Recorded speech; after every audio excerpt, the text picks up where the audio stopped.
Welcome back, morsels. It is I, the Grim Roller, back once again to play D&D with my good friends Bard, Coffee, yep, hello, Hello. and Tips, who's currently stacking at the moment, so he doesn't need to come off mic, but we're all here, we're all ready to get back into the Curse of Strahd, the land of Barovia. Woo! It's been... Yeah, woo! It's been a couple of weeks since we last played, just because, things in life and afterlife happen, we all get a bit busy at times, but we're back once again to play this lovely game and continue from where we left off last time. So all you keen watchers at home who saw the session from 2 weeks ago, you would know that a couple of major things happened. One is the team decides to murder most of the Watcher household, not all of them. Just sort of specify that. They did let the young lady go. I spent all my money, didn't I? Oh well. Yes, but you guys are loaded at the moment, so I think you're all good on that sort of front. But yes, you've been spending money quite frivolently. That's all good. I don't see any objections to that. And you let the young girl go. You didn't go hunt down the rest of the family, like the sons or anything. So that was a major event that happened. Other kind of minor things were just that the festival that's been going on all week in town finally ended on this day. But then you were chased by some of the city guards who you thought were after you for murder, but actually they wanted to congratulate you because you guys killed the family hated by the city guard and also by the burgomaster. Baron Valovich, Valakovich, who didn't like her at all, and only kept them around because they were of noble blood.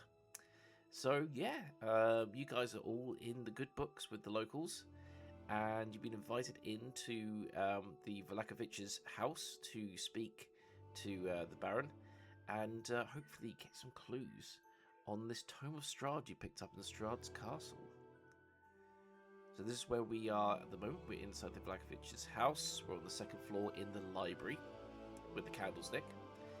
And just at the very end of last session, the Baron read a little bit of the beginning of the book. And that is where we will continue on. Unless anyone has any questions, we'll just dive straight back into the tome. Just to confirm what was in the book. So we learned that Strahd had a younger brother, who presumably is the one in the portrait that Nina got infatuated with. That is correct. That Strahd, presumably in the family, they have sort of like celestial powers, but he had necrotic powers instead, which sort of made people somewhat fearful of him. But when his younger brother exhibits the celestial powers again, Dad asks Strahd to sort of abdicate his position, and instead he turns to the military, I think. That's it. He becomes the general of the Royal Guard.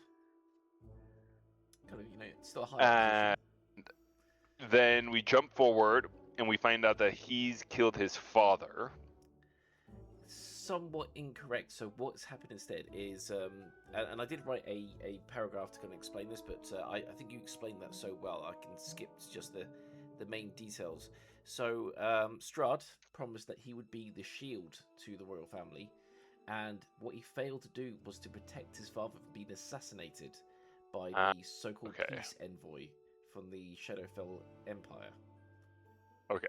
So there was a banquet. There's the peace envoy came. King graciously let them in to kind of talk to them about things, because they were having like small skirmishes with this empire that seems to be growing quite rapidly nearby. And at the dinner table, one of them stood up and shot and killed the king with a crossbow. So that's basically what happened. If to kind of summarize the events, so understandably, Strahd is taking it quite bad. There's one more detail there at the very end. Yes. I was rereading my notes before the session, which sort of might be nothing, might be something, but he seems to have some type of affectionate relationship with a maid in the household. Yes, he does. Yes, I was about to highlight that. He talks about like he leaves the safety of his homeland to go to war, and he leaves behind his mother, his brother, who's now king, and his precious maid. Okay, we haven't heard about her, have we? Not very much. All you know is that she's a halfling, and that for whatever reason, I think Strahd had begun a relationship with her in secret. Yeah. Now that he no longer needs to be king, it kind of left him a little bit free to follow his heart. Okay. Yeah, so that's very good listening, very good note taking there. And have we with what we know, have we deciphered all of the journal, or just sort of like a piece of it, and there's more to? Just the piece. At the time, it was getting quite late, so I thought I'd just introduce you to a little bit of the backstory. Okay, perfect. This is going to be quite exposition-y in the book. A few other details that you might not have seen, because it's on the item itself in the shared kind of inventory. Is most of the book is written in a very old version of Common, which is why you've come to the Baron for translation. But the very last chapter of the book is written in a strange code that none of you recognise. Okay. Do we not know how to decipher it, or do we not recognize like what the code is at all? Like, is this a completely sort of like novel cipher? I guess you'll wait and see. Yes, for all of you in the party, you cannot make heads or tails of it.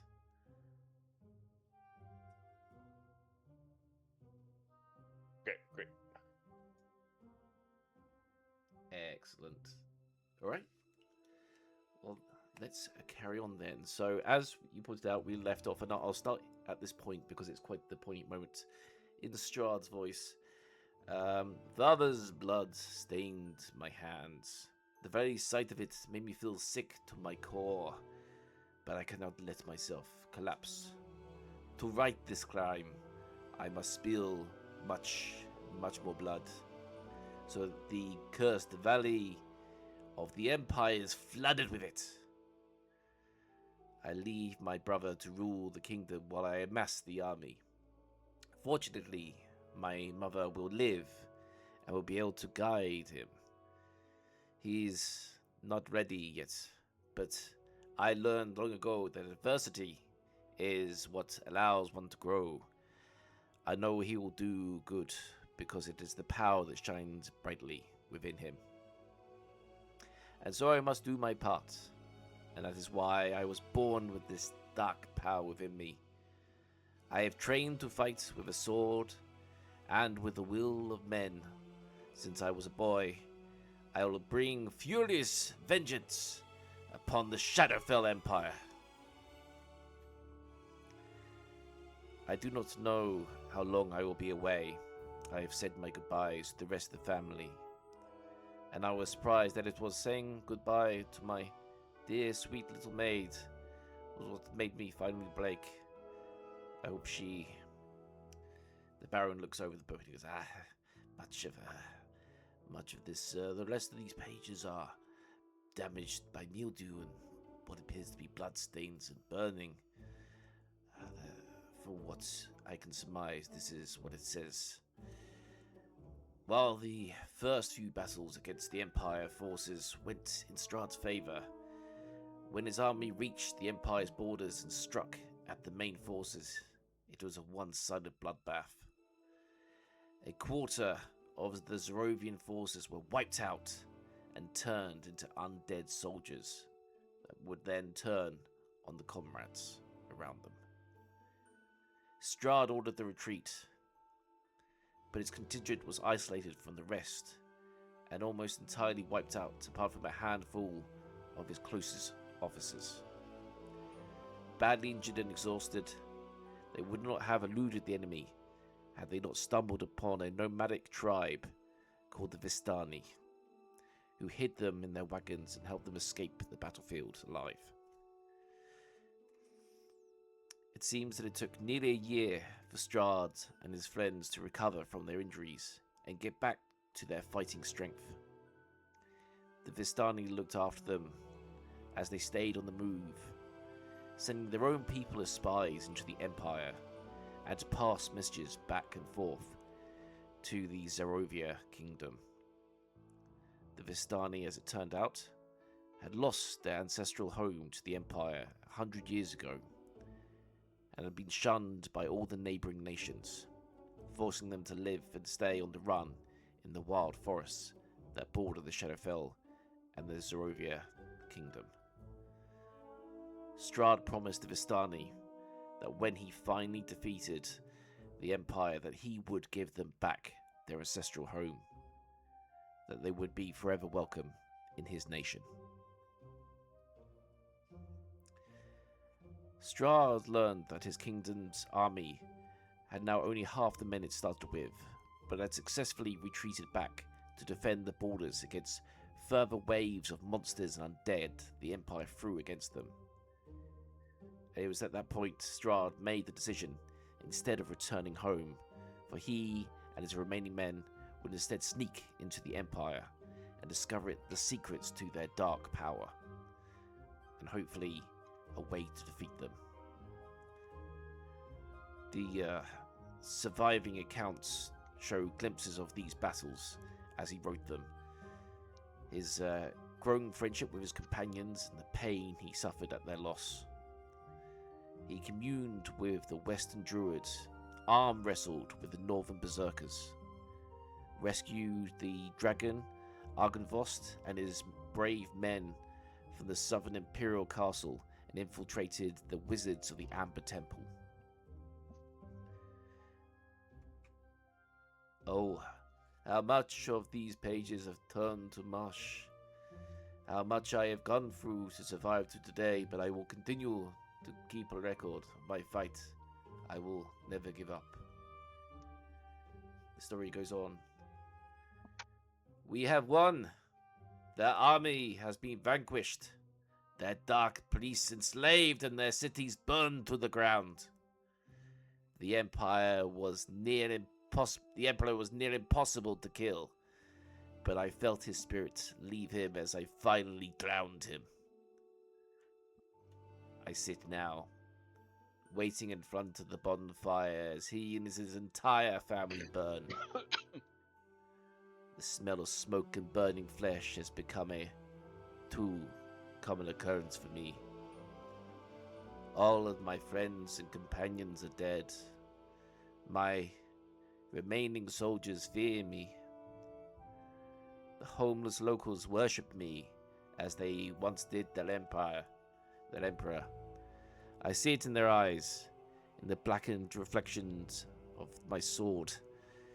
I have become a monster, too soaked in blood to ever return home. I've plunged the depths of dark magic to drag the ugly victory from the mud. There is no place for me in my homeland. I will stay here, rebuild. I shall rename this land after my father, Barovia. I hope his memory will inspire in me and these people a better world. A world where we can break apart from these oppressive clouds and allow light to finally shine down upon it. I will forever stay in these lands. At this, the Baron looks up and he goes, "That, I'm afraid, is all I can translate. It does not give me the secrets I was hoping for, but this section of code after the account. Take this book back with you. Never bring it back to this town again. Good luck finding someone that can solve this code, but it might give you a way to defeat Strahd once and for all."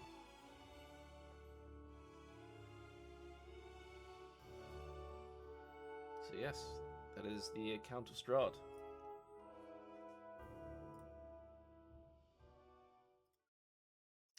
Does anyone have any questions? There's much in the book. Should anyone wish to know more? Are there any mentions of Nanari in there? No, this account comes in at about 400 years ago. So at that point, it would be another 300 years before Nanari's even born. Assuming my age. Yeah, sorry. But yes. The book contains a lot of stories and accounts of places around these lands. So some of those locations that you might have heard of, your group have heard of these places, like the Amber Temple, like the castle, which was the same one that Ninari fought in a earlier life to try and take the Wish Blade. You heard about other people as well, him communing with the druids of the north and also the barbarians as well. There are other people here, other factions of these lands that Strahd had won over in his campaign to defeat the Empire. Do we know anything, or can we find anything out about these druids? Yeah, you can ask the Baron for information about the druids. Yeah, so I guess that Floki steps up and says, "These druids, I've not encountered them. Are they still around? So many centuries later?" Yeah, I'm gonna bring back the Baron's voice. Oh yes, oh the druids, yes. They are a cursed group, twisted as much as the land has become twisted under Strahd's power. They no longer seek to be one with the land, but one with the vile, demented creatures that grow from it. Many of them move to the west, still saying to the northern lands, where they commit treacherous territory disputes with the locals. They destroy farms. They take people and convert them into their own. They are vile, horrible beasts. The word druid has become a swear word amongst our people now.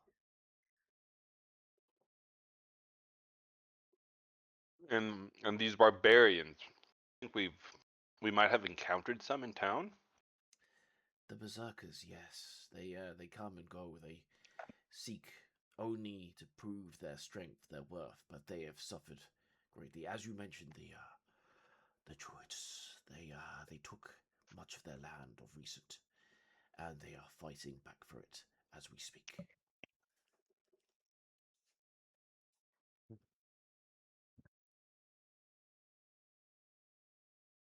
Hmm. In this room, these two question marks, north and south, is that something that sort of stands out to us as we stand here? These are to do with the books in the room. They are extremely expensive books that could sell for a lot of money. So this is more of like you see some gold inlaid kind of books with jewels attached to them. Should you wish to somehow procure these books, you could sell them for a good amount of money. But they're in no way help for you. They are old tomes of kind of history of lineages and folk tales.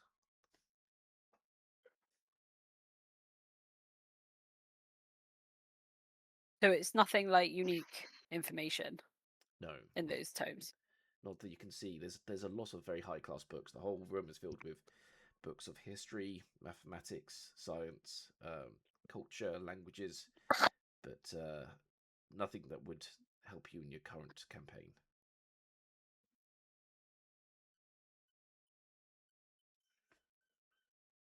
Peregrine will tell the mayor,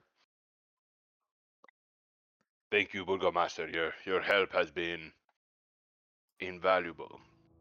If I may, and at the risk of overstepping, the townsfolk are somewhat concerned about flashes of light coming from this building." Oh yes, that is the beginning of the power of my dream. It has been happening very often for for the last 6 months. More and more often, the flashes have appeared as we become closer to breaking through the veil and releasing ourselves from this cursed domain. I do not know why the energy has collated in my attic, but I am sure it is soon to arrive in my hands. We seem to be aligned in our objectives. We too are seeking to escape this realm. Would it be possible that we could see these lights up close? Why, of course. In fact, 1 second. Ismark? He calls out, and you hear like a door open outside. So I'll just give you a little focus ping out here as this door opens up, and this man that was kind of in the room steps forward. Quickly closes the door behind him. But before he gets a chance to close the door behind him, Am I the only one that can see this from the angle? Is it possible that no one else does? Yeah, if people want to look through the door before it closes, you might get a glimpse of something. Yeah. By the way, as you're kind of in that approach, the room smells like a very sweaty teenager's room. Yeah, as you see some life-size dolls on the bed.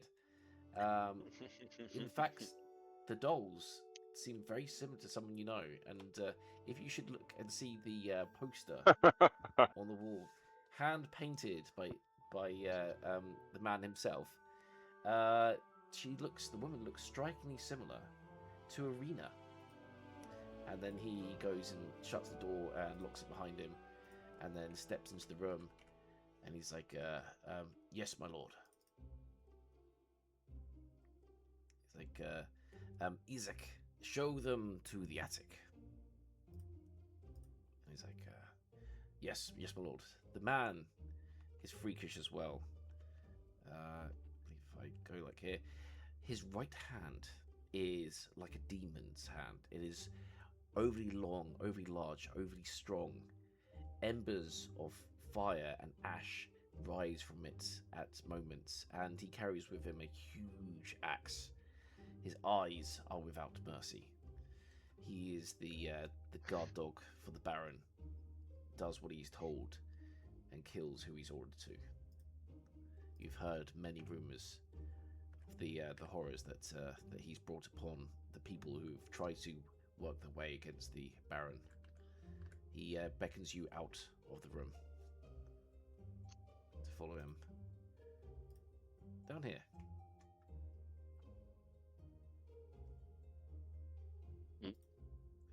Peregrine's glitched. Yeah. Thank you. And I'll bring up. And as you do this, the Baron is like, thank you. I will be working with my men for a little while. So I will be working with my men for a little while. Feel free to go to the kitchen and get yourself a meal, and we will catch up tomorrow, he says to all of you. And the Baron, his wife and child, and the dogs all kind of give a little bow as you leave. As the guards that were stationed outside start moving in, and one of the guards you noticed is carrying a couple of envelopes. One of them is a very old one with the words the orphanage building blueprints written on it. It's a very old building. And the other one is concepts and designs for the new Vlakovic Mall. And these are the two envelopes he's taken with him into the office, where he then closes and locks the door, and they begin discussing something which you can't make out behind the muffled walls. But yes. Have we seen this orphanage? Have we encountered this orphanage before? No, and I don't think you will for much longer either. Yeah. Yeah. You've only heard about it. You know that one of the boy that stole the pinky toe of the saint, he did it because his two younger brother and sister are at the orphanage, and they don't get much food there. So he was trying to get more money for food for them. Okay. And now that the Fiona Watcher is dead, that's the only patron that was kind of keeping it still going. So it's pretty much like a doomed facility at this point. But No.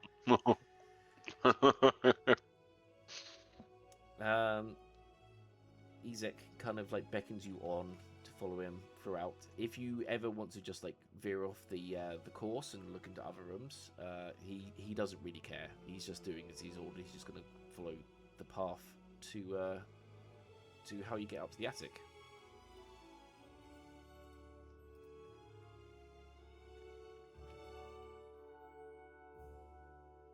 Should we check out any of these doors? Every one of them. Okay. So you open the first one. That is a very plush-looking bathroom. It's already got a bath prepared. Various towels, some nice-smelling kind of perfumes in there. You're welcome to go and explore, see what you can find, or just leave it be. It's just a bathroom. Next, you enter into this room on the door. It's for the son of the building. Let me just get his name again. 1 second.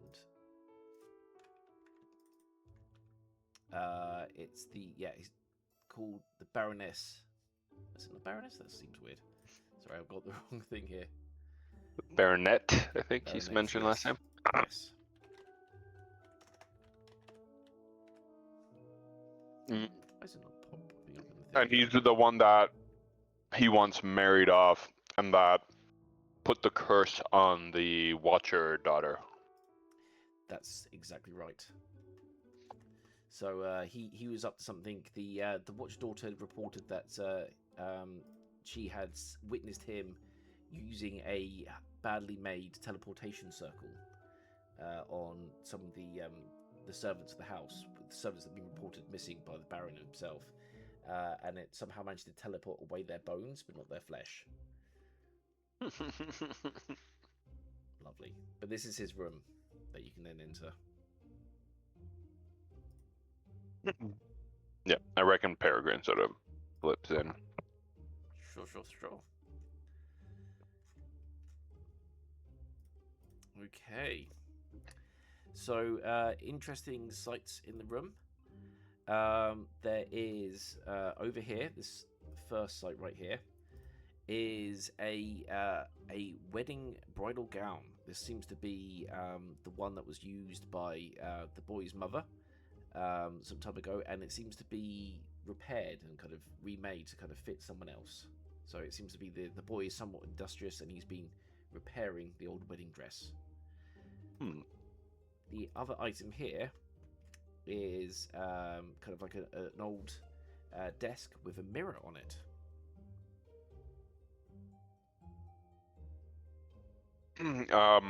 Peregrine sort of goes up to the desk and quickly sort of and silently tries to like rifle through it.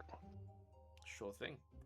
So you rifle through it and you find various notes and kind of manuscripts about his kind of magical discoveries and such. There's a big kind of it's almost like a lack of dust in a big square shape. Like there must have been a book in this drawer some time ago where dust kind of piled up around it, kind of started staining the wood, and this thing appeared on it. And a lot of the notes refer to it.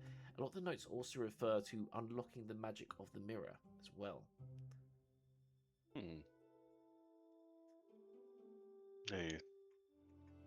Peer into the mirror, try to maybe see beyond the mirror, sort of cross my eyes and see if they like, create a new shape or anything like that on the other end. On focusing your eyes and moving your head, you always notice what it appears to be that there is like a figure that's always on the edge of the frame. Like as soon as you kind of turn to look at him, he's gone. But there always seems to be like there's someone else on the other side of the mirror that's hiding from you. Is he standing somewhere like inside this room, but on the other end, or is he sort of like inside? Is the mirror reflecting the room sort of faithfully, or is anything changed? It's reflecting the room very faithfully. It does have a little kind of chromatic tint to it, just like it's like the light is slightly off.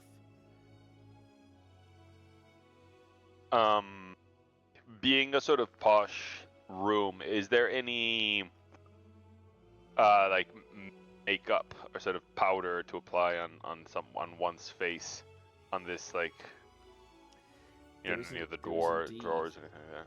Yes, there is a variety of men and women's makeup and some hair gel and deodorant. Well, grabbing some of the like powder, I'll try and sort of blow it into like a cloud within the room to see if even like the faintest sort of like spectral influence affects it, to sort of give me a sense of whether there's anything maybe on this end, or whether this spectre is within the mirror somehow. Great. Can you you can either roll with investigation or arcana.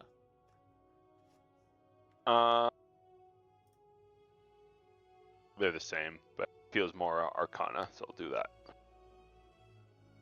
Great. So as you blow the dust into the air and it permeates around, you notice that it seems to be like there's almost some sort of like vibration that pushes the dust away from the mirror, so that the mirror remains completely spotless, and there's kind of like a circle around the mirror on the ground where all the dust is being pushed away.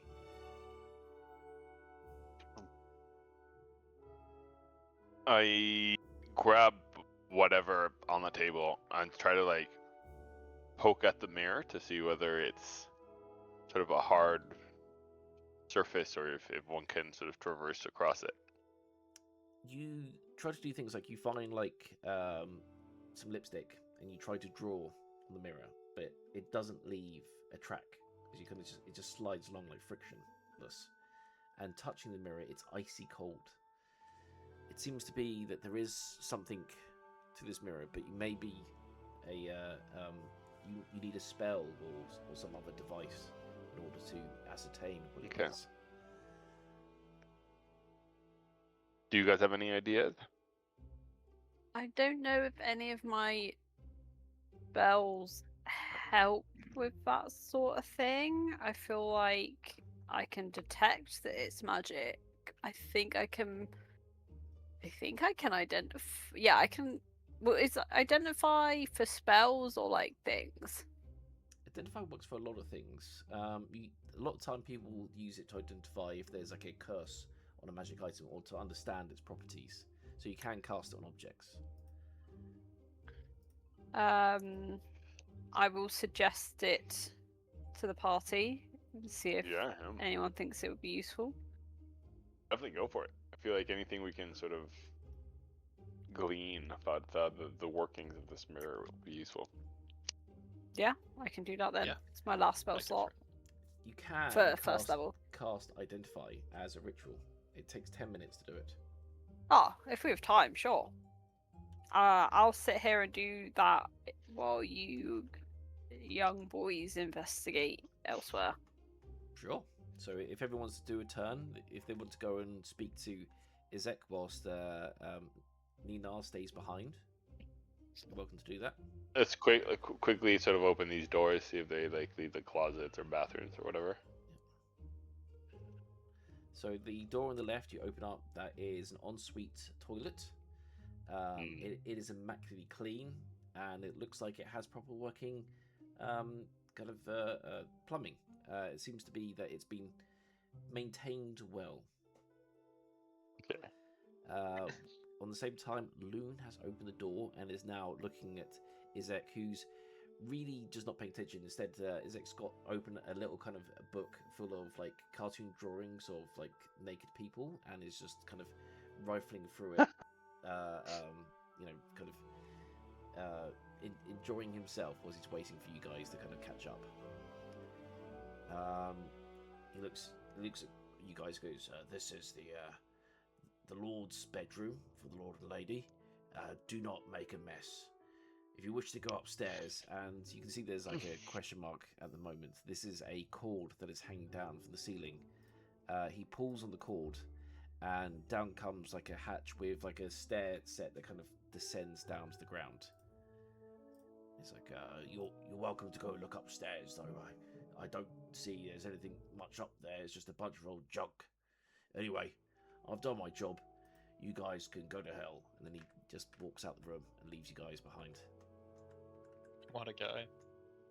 What a guy. He's What a a charmer for sure. Yeah, the keeper. Is this a little hand mirror, or is that a That is a magnifying glass? hand mirror. Yeah, it's a beauty mirror for the lady. I'm wondering what happens if you show a mirror to the mirror. Like, will it reflect the spectre as well? Why don't you? Yeah, add a mirror to your inventory. It is an item you can search for. I will do that. Pretty sure my mirror is still in the murder house. Yeah, I think so.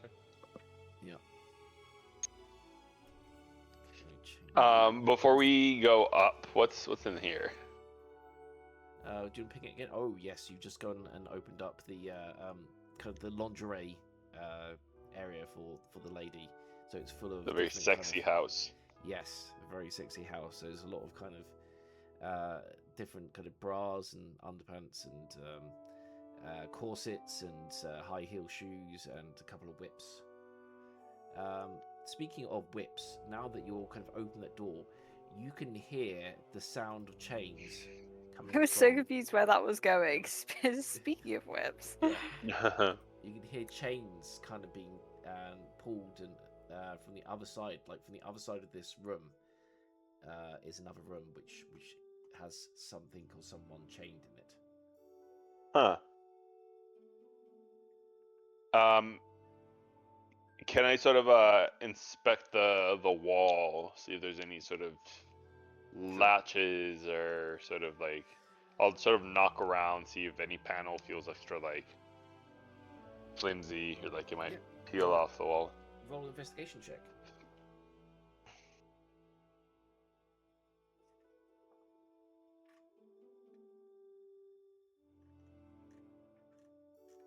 A 19.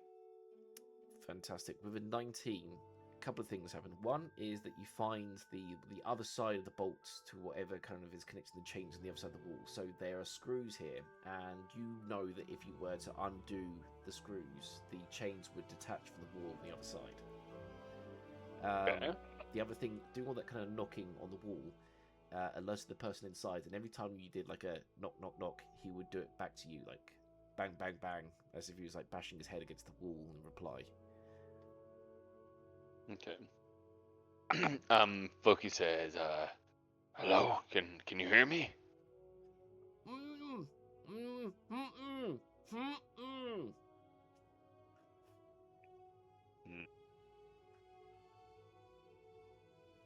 He'll go back to the others and say, the burgomaster has someone trapped on the other side of this wall. Do you think we should do anything about it, or sort of let the man be? We are currently in his good graces, and we want to think of the bigger picture, or is anyone feeling especially inquisitive?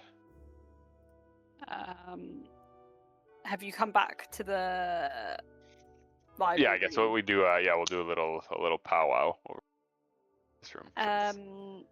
Lena, of course, is just standing there, just like whispering a chant constantly and can't really speak until she's done.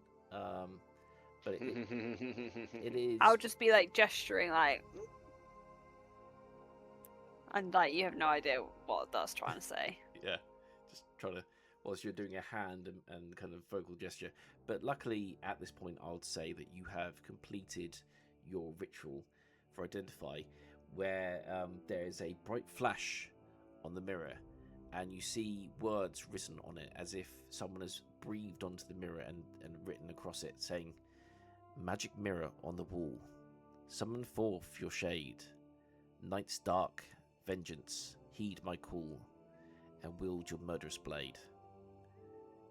Little quotation marks appear next to it, indicating this is something that you need to say. I will say those words. Okay. So you say the words, and it's important here about who says it, because it changes what happens. And fortunately, you were one of the correct people to do this, Nina. And if you hadn't, it would have been a very interesting encounter. Instead, you summon a strange being, which I'll now pop into existence here. Uh-oh. It appears to you. I'll just turn his opacity down a little bit. That's a bit too much. As a ghostly figure who kind of appears in the mirror and steps out, and he goes, "Thank you for releasing me. I was once the head assassin for the Baron Zarovich family. My job was to kill all evil in the town, to protect the good by destroying the bad. In my final act, I gave my master one chance, one final mission that I will do for him in my afterlife. But he never gave me that mission, and since then I have been trapped in this mirror. But now I am free. I will kill any one person for you, and then I am free. But I do warn you, should you pit me to kill someone that does not have evil in their heart, a terrible curse will be placed upon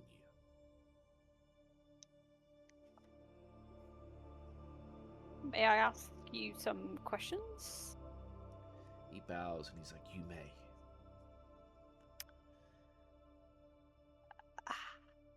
How long ago? How long have you been in the mirror? It is hard to say, but I stopped counting seasons after 157. It was much longer than that. How do you feel now being out of the mirror? I feel that I can finally move on, have a second chance at life, be reborn and go down a different path, but I will forever be the vanquisher of evil. But maybe this time I can be a hero instead of an assassin. You could be a hero in your current life now, if that is something that intrigues you. It would be my greatest final gesture to this world, to do good. Because if us, my friends and I here, the boys, are doing much good and vanquishing many an evil ourselves, and the help of someone with your expertise would be greatly appreciated if you would be willing to join us for just a little longer. I understand. You have not yet chosen your target. Is that correct? I fear there are too many targets at present. I understand. For I am but one kill away from my afterlife. You could only use me once, and once alone. So I will offer you this. I see over there the boy carries a hand mirror with him. I will place myself within the mirror. Simply say the magic words again, and I will appear, and I will destroy the target you give me. Is that acceptable? I'd say so. Before you leave, I would also like to ask how your killing happens. It is by any means possible, but the simplest way is simply to snuff the candle of life out. It is painless, quick, and it is a mercy. Are you aware of any ways that people can protect themselves against that? Only the undead can protect themselves from it, for they do not have the flame no more. Anything that lives will die, should I choose it to be. Okay. Well, thank you. I'll let you rest a little longer. Please If you do get not. bored, pop out. We'll have a chat. That is most kind of you. May I take your name, madam? I am the wonderful Nina. He steps forward and the kind of ghostly hand reaches to kind of take yours to give it a kiss. I'll allow it. You kiss it. And he goes, you are most gracious. You are worthy of being my new master. Call upon me whenever you wish to speak, and I will offer you what I can. Goodbye. Goodbye. He's gone. Can I etch the words that we need to say into the back of the mirror? Yes, you can. I'll write those for you, so you can. Whoever wants to hold on to the mirror can add these to the notes. I think Nina. Okay, so will we've hold on to it. established he can't kill Strahd, right? Like, undead are sort of beyond Yeah. his capabilities. Yeah, it also sounds like he won't be willing to kill any extra people either, unfortunately. It's a 1 kill only, and he also mentioned that if you should get him to kill anyone that's good, it will deliver a curse upon you. Yes. So he's- Depending on what the curse is, might be open to it. Curse of immortality. You could ask him what the curse is if you wish in the mirror. Yeah, can I just like give a little knock? One quick. Yeah. So you start saying some of the words, and he's like, I'm still here, so that's okay. I can help you now." And he explains it's basically, should you kind of get him to kill anyone that doesn't deserve it, you will permanently lose 25% of your health, and it will always be deducted from your character. It will snuff some of the candle of life from you. Okay. 25% of your health. Yeah, but if I What? find other ways to counteract that, Yes. Yeah, what if we can turn them evil briefly? force them into Well, evil doings. That's what would Yeah. happen if an evil person had summoned him instead. That's the little kind of. Which one of us is evil, though? That's the thing, you know. Like anyone who may be evil and Fucking not realize Loon. it. I knew it. Loon. Oh I yes, fucking of course. knew it. Always suspected that. ridiculous. Yeah, statement. it's definitely Loon. Yeah. All this raving has done something to our sweet little Loon. This place. That's what losing an arm does to you. Isn't Loon also the one that got lightning bolted in Strahd's castle when? Yeah, that was really unlucky. It can happen to anyone. Yeah, exactly. I think it's proof enough of him being evil, right? At least not capital G good. That is the case. The item, as when you'd identified it, it said like someone has to be lawful good to be able to touch the idol, or they get the shock. So best be on your best behavior. Peregrine gives you the like eye fingers, 2 fingers at my eyes, 1 finger to you. That is not what I thought you meant at first. Yeah. We are in a sexy house. Gives you the reverse peace sign. Yeah. Okay. So back to the prisoner on the other side of the wall. Do we want to at least investigate? How about this?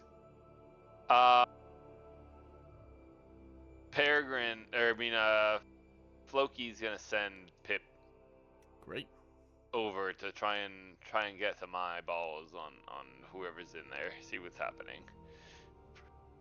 I'm willing to put up with some light fuckery from the mayor, but always good to check. Great. Well, summon your creature, and I will help it slip under the door as long as it's small enough. Yeah, it's a little familiar. I mean, I'm pretty sure I no longer remember how I cast them, but I'm pretty sure I must have Find Familiar. Let me double check. I do have Find Familiar, so I'm just reskinning. Yeah, so I sort of summon the familiar and look through its eyes as it tries to sort of like stick to like the walls and the ceiling, try and be like, in case anyone sort of comes by, it'll try to like be unseen. In fact, your little familiar, he can or she can make herself look like a spider. No one would turn twice to a spider, would they? They could crawl on the ceiling. So just drag in your spider pal, and I will help them travel around.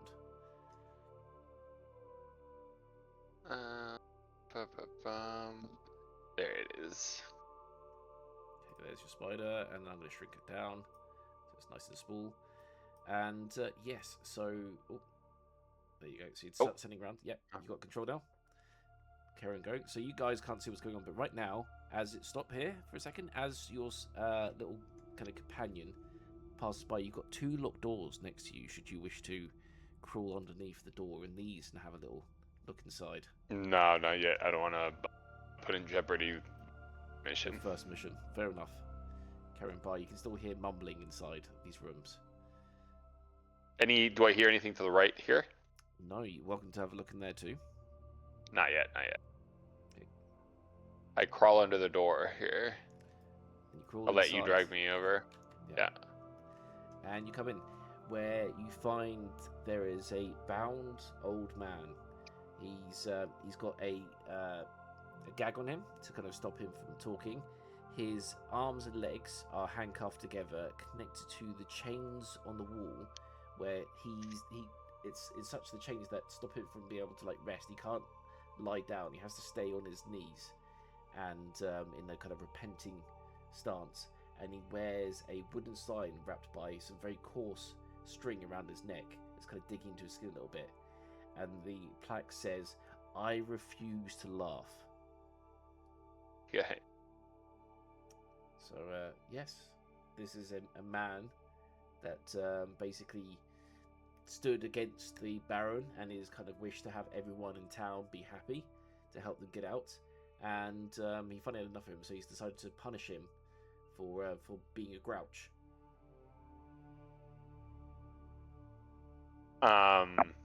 Okay. I sort of crawl out of the room.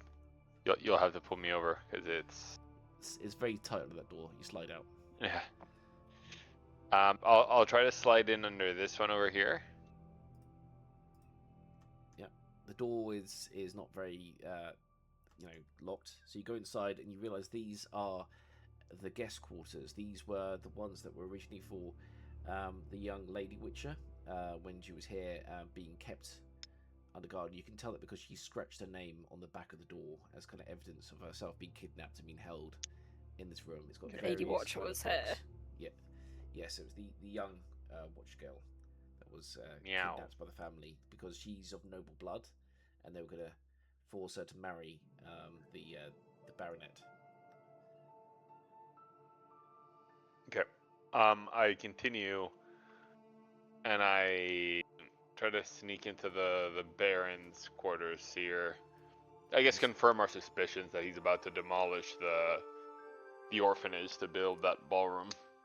Exactly that. They're talking about it right now. How they say that they've already got the wrecking crews on the way. They've got various plans for this new. Everyone talks about it in this very epic voice, and that's when we'll build the mall. Yes, the mall. And they're all kind of bow to each other because this will make us rich beyond belief. We shall have an ice cream palace and a place to get Verlaki t-shirts to sell in bulk to celebrate our festivals. Yes, and we can have a cart on a revolving platform, and people can all chip in and put their names to a hat, and anyone who gets their name pulled out wins the cart. Yes, this seems wise, as they say to each other. And they also, one of them perks up and is like, one of the guys, what exactly are we going to do about the children? I mean, there's I don't know, it's 48 children in there. Oh yes, I've made an agreement with the cult of Strahd. They will take all the children. Apparently they have a new department called the Organ Harvest Department. I don't know what that means, but I'm sure this will be a good use. Get the kids working. That's what you want to do. Stop them just sitting around all day eating food. Let's get them working. And they'll go, okay, yep, this seems good. Yeah, give them to the cult. So that's the plan for the children of the orphanage. To not care much about the mayor, I might have to do something about that. Okay, I quickly try to peek into the perv's room and see what's going on in there. So you come into this room as he's just basically very sweaty, just stepping off the bed again. You notice that there are all these different clothings on the floor. And in fact, if you can take these and you can put them onto the doll, if I grab this one, and they match up perfectly. So it's like he's got like a full selection of different clothing designs that you can put on them. These kind of life-sized dolls that look extremely like Arena. And you notice there's a little label on each of them, and it says, "It's no fun, it's no blinksy." Do we all of the clothes? The clothes and the human-sized dolls, and also the half-sized dolls to the south. Also, all along the walls, like the little kind of drawings you can see here, that are from the original map. These are all tiny dolls of Arena in various different costumes and poses, like Barbie dolls. creepy. You've got like Sailor Arena and Space Girl Arena and Present Arena. It's just everywhere. And he goes and he's standing by. He's standing by the picture that he has, has a little signature on it that he drew it himself, as he's just drawing these kind of fantasy moments. They're all kind of over the wall. These kind of like anime fantasy moments of him and his true love. Do we know why he would have known Irina or any of her iterations? No idea at all.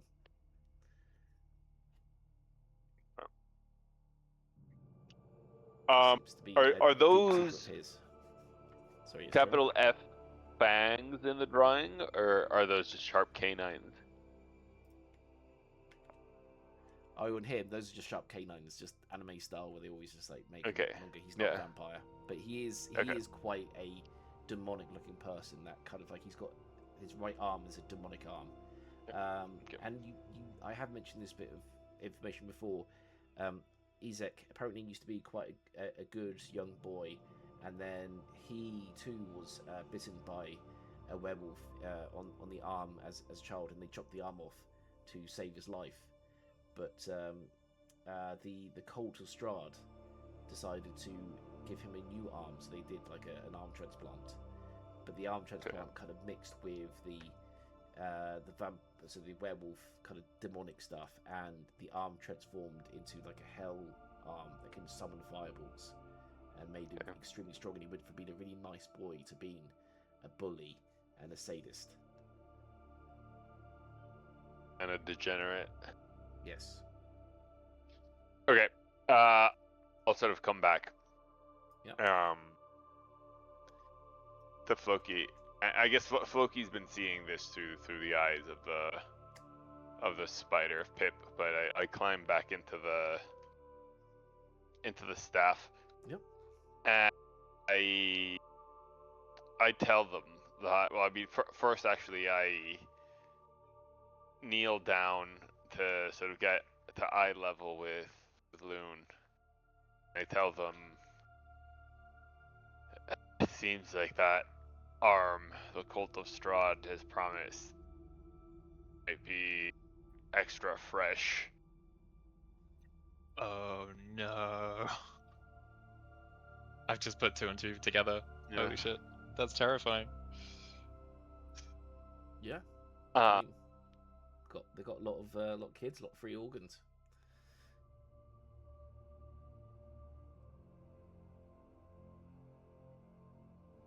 Loki generally isn't one to get involved in this kind of thing. You know, like nature's brutal, so are people, but this does seem like a bridge too far. And so he wants to ask the group whether we think, you know, we should try to stop this from happening, even if it risks our greater mission or not. stop like all the orphans from being killed needlessly. Yeah, I mean, the cult of Strahd. yeah. Yeah, I vote try stop that. Yeah, I mean we don't.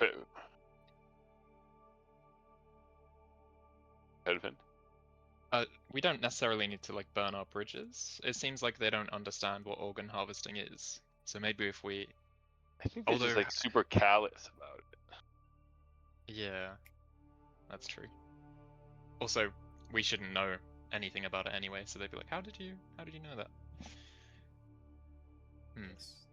This is, I guess, outside knowledge. You know of organ harvesting from like the lands outside, but the people here, they don't know what that means, and they don't care much.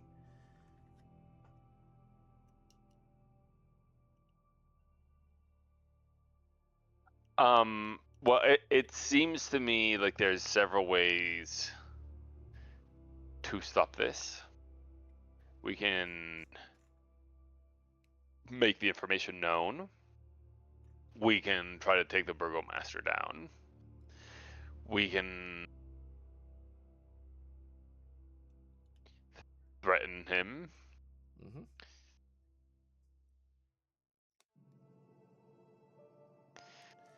And you got to wonder which parties will you be going after? So just the burgomaster for turning the, because right now no one's paying for the orphanage anymore, so all the kids are going to starve to death, which is why the Baron has arranged to give them to the cult just so someone's got handling them. And his whole thing is that he just wants to make more people happy. He's going to turn the boring orphanage where just a bunch of depressed kids into a really fun, happy mall. That's his plan. And make lots of money. Can we? What? How much do you reckon it takes to like keep the orphanage running? That is a good point. You guys are pretty rich. Mm-hmm. You'd have to find out. You'd have to find the right people to talk to, whether that's the Baron or otherwise. I would definitely be keen to investigate that route. Yeah. And would you want to keep? Would you go to the Baron to talk to him, or would you go to the Watcher kids and ask them, because it's their mother that used to run it? Maybe they all run it.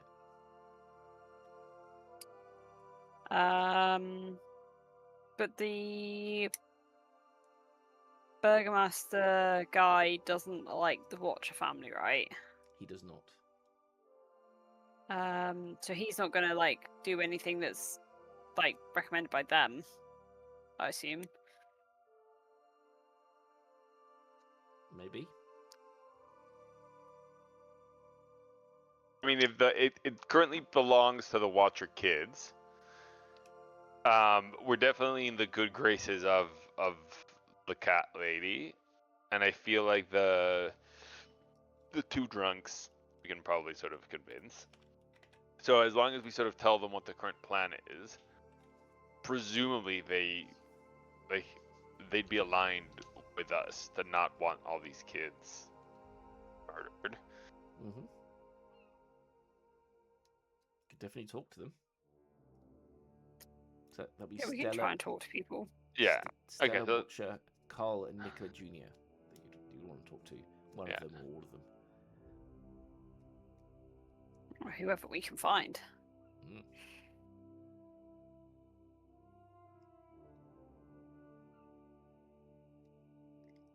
okay. So let's keep that plan as plan A. We can always get murdery later on. Murder is always plan B. Yeah. Sometimes. So let's, I guess, I'm gonna do this though. Floki, this has sort of touched a nerve on Floki. So I'm gonna go over to the wall where the like handcuffs are sort of tied, and I'm gonna untighten the screws enough that if this guy keeps sort of like yanking at them in an hour or two, yanking his chain. he'd be able to like break free. Like I don't want him breaking free immediately while we're on the other side of the wall. Mm-hmm. but I do loosen it up just to cause a little bit of friendly havoc. And I think we should climb up the stairs and go see what's up with the lights. Fantastic. All right, I'll just grab all of your characters and teleport you upstairs. Let's just get you all together.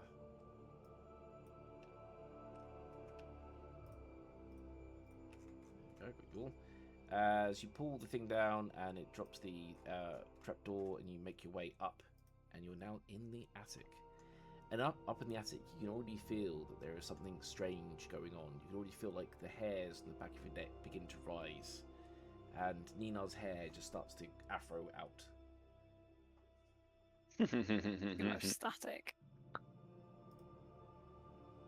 Perhaps, yes. So the description of this room. This dusty 20-foot square room has a high-pitched ceiling that reaches to its peak 20 feet above. The wooden rafters are shrouded in cobwebs, except for an old table with a lantern on it. The room is entirely empty. You can see an open door to yourself.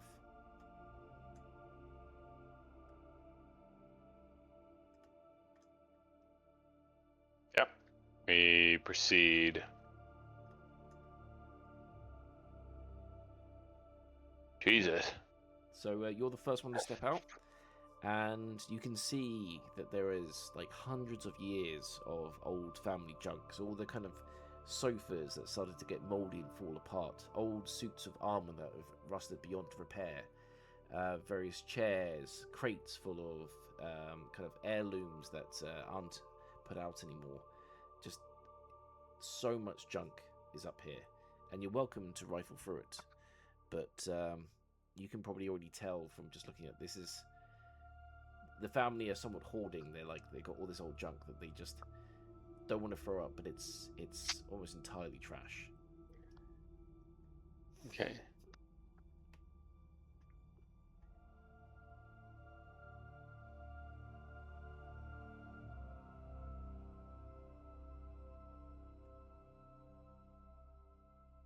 Considering one of my limited spell slots, I'm gonna do it just because otherwise I feel like I don't even know why I have this spell prepared. But I think maybe we're gonna do. I think it was from when we went to Strahd's castle or something. I have locate object, and I've never cast this before. Yeah.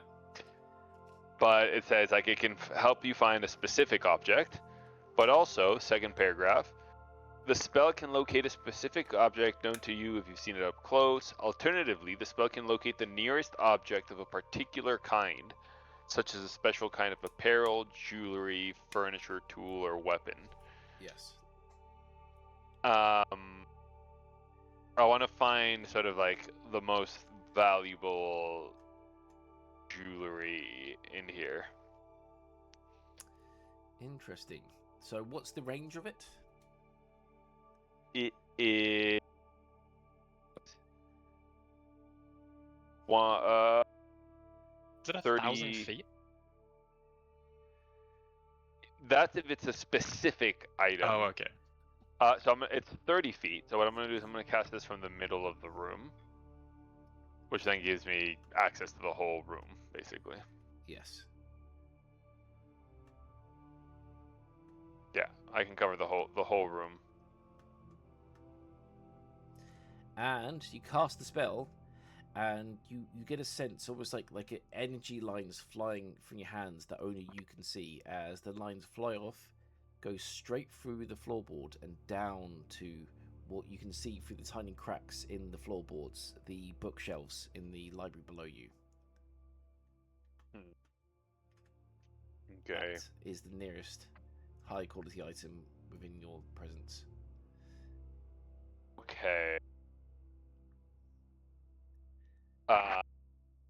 In that case, we sort of proceed. Assuming you said like we can like do a quick search, but there's nothing of value, right? So we won't waste time in this room. Yeah, I'll say that. You look around and it is just all old junk, and it's like items you can use if you want. You've opened the door. Can you roll for me? Sorry. A DC 14 intelligence, investigation check. I need you to do.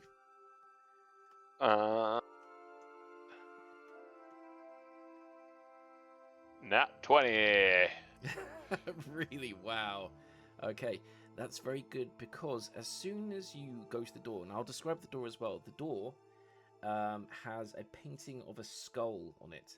You put your hand on the door handle, and energy leaps from your fingertips up to the skull shape on the door, and it begins to glow, and you can tell, you follow that path of light, that this is going to be setting off a glyph of warding. What do you want to do about it?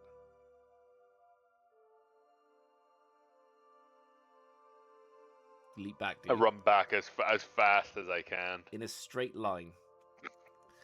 As you are dead struck by a bolt of lightning that flies across and not only hits you, but also Floki for 5d8 damage. Jesus Oh my god. Christ. So that's just, can I go up to 5 on this? 5d8. Yep. Here we go. Both of you take 26 gosh. lightning damage, which Christ. blasts across you both. Yeah. As I'm just sort of flung against the wall on the back. Exactly that. Have I got this, Is the door open though? The door is open, and you hear angry shouts. It's like, who's there? Get out of here! Go! Shouts someone from inside. What do you guys want to do? Also, you guys, you didn't get down. You just hurt. Okay, good. I wanted to check you didn't die from that. But yes, there is someone shouting from inside the room for you to go. Peregrine's gonna use the last 15 points of healing of his healing hands. Yeah. And he'll just add that back to himself. So let me just add turn order here. Let's get ourselves a turn order going.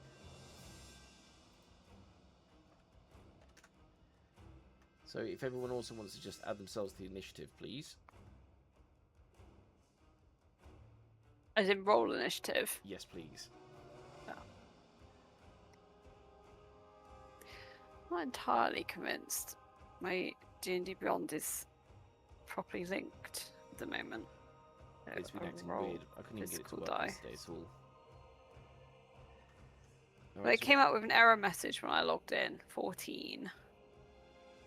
Yeah, it wasn't working yesterday. I think they're doing something to the Oh, there we servers. go. It just took its sweet ass time. 14. It's not paid it, but I'll just add you in. Manually. Okay, add turn order, and you get 19. And let's just go and get that ascending. Alright. Very good. So, Peregrine actually is the first one to act. Peregrine, if you'd like to choose how you're going to deal with this particular situation. I'm rushing in. We're here to investigate what these lights are, so I'm gonna rush. So move there, and let me see if I have any.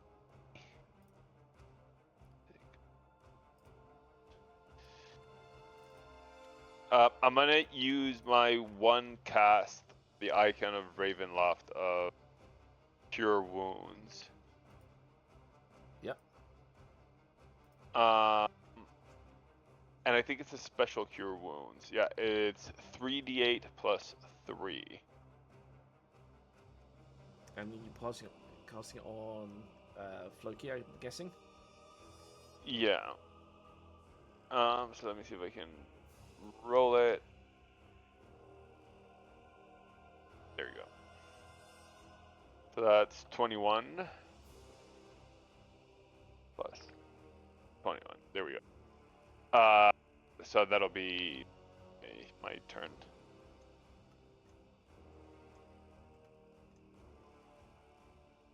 Fantastic. Okay, that's your turn done. The first thing that happens is that Ignore that, sorry.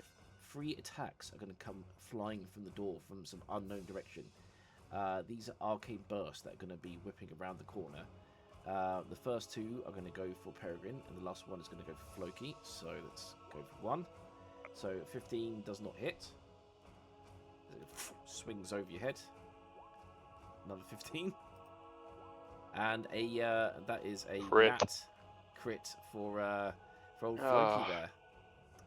So I'm going to do so it's going to be the damage plus the extra damage, which is 3d8, so it's 16, 24, 27. So 19 plus 27, so that's 46 damage. What? Yeah. Seriously? Yes. Christ, I'm at 2 HP. Bam, goes flying around. That is the attack from the wizard, but he also goes, "Go, my pretties, and fly!" As a bunch of cats come out here. So we've got this one here. It's gone a bit distance. Let's see how far he gets to. This one can reach you. That one could also reach you. And these ones will not be able to reach you, but they are coming out here. We have a bunch of skinless cats that come bursting out the room, ready to charge you guys down. Do you mean skinless or hairless? Skinless. So they have hair, which but no which skin? also makes them hairless. Yeah. Yeah. They all, Does they look like Floki? Ooh, creepy. Yeah. Does Peregrine recognize the voice? No, but it does sound a little bit like the Baron's, but like a younger Baron. Like the Burgomaster? Yes. But the Burgomaster sent us here. He told us to investigate this place, right?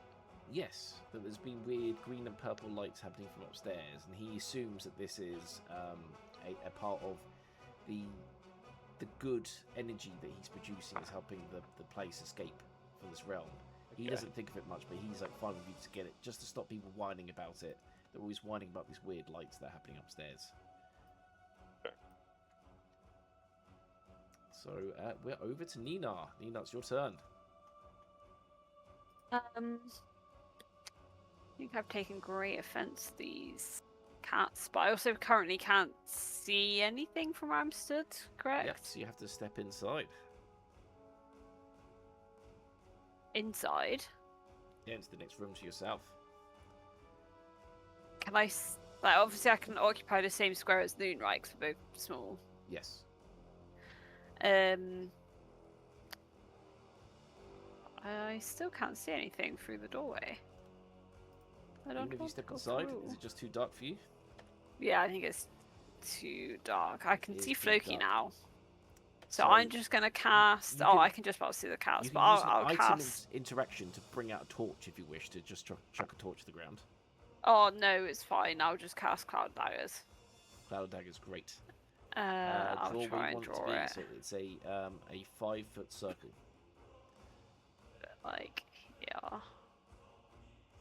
The square is 5 foot, isn't it? Yes. Yeah. Great. So you cast that, and instantly the cat is like, "Nyah!" as its like bones are torn apart by the cloud of daggers. It is flung over to the wall where they all scatter on the ground, but the bones are slowly starting to form back into the shape of a cat.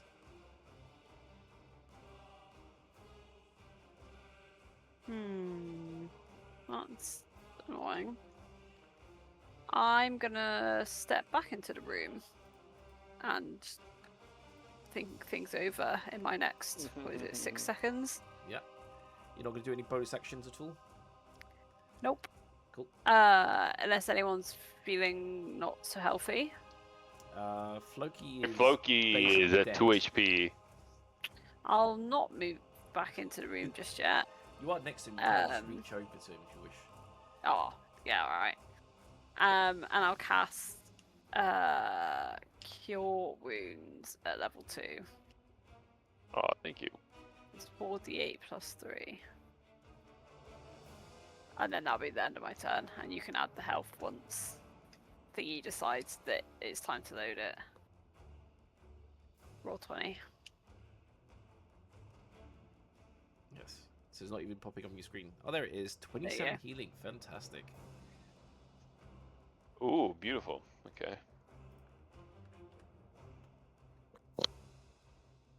And that is me done.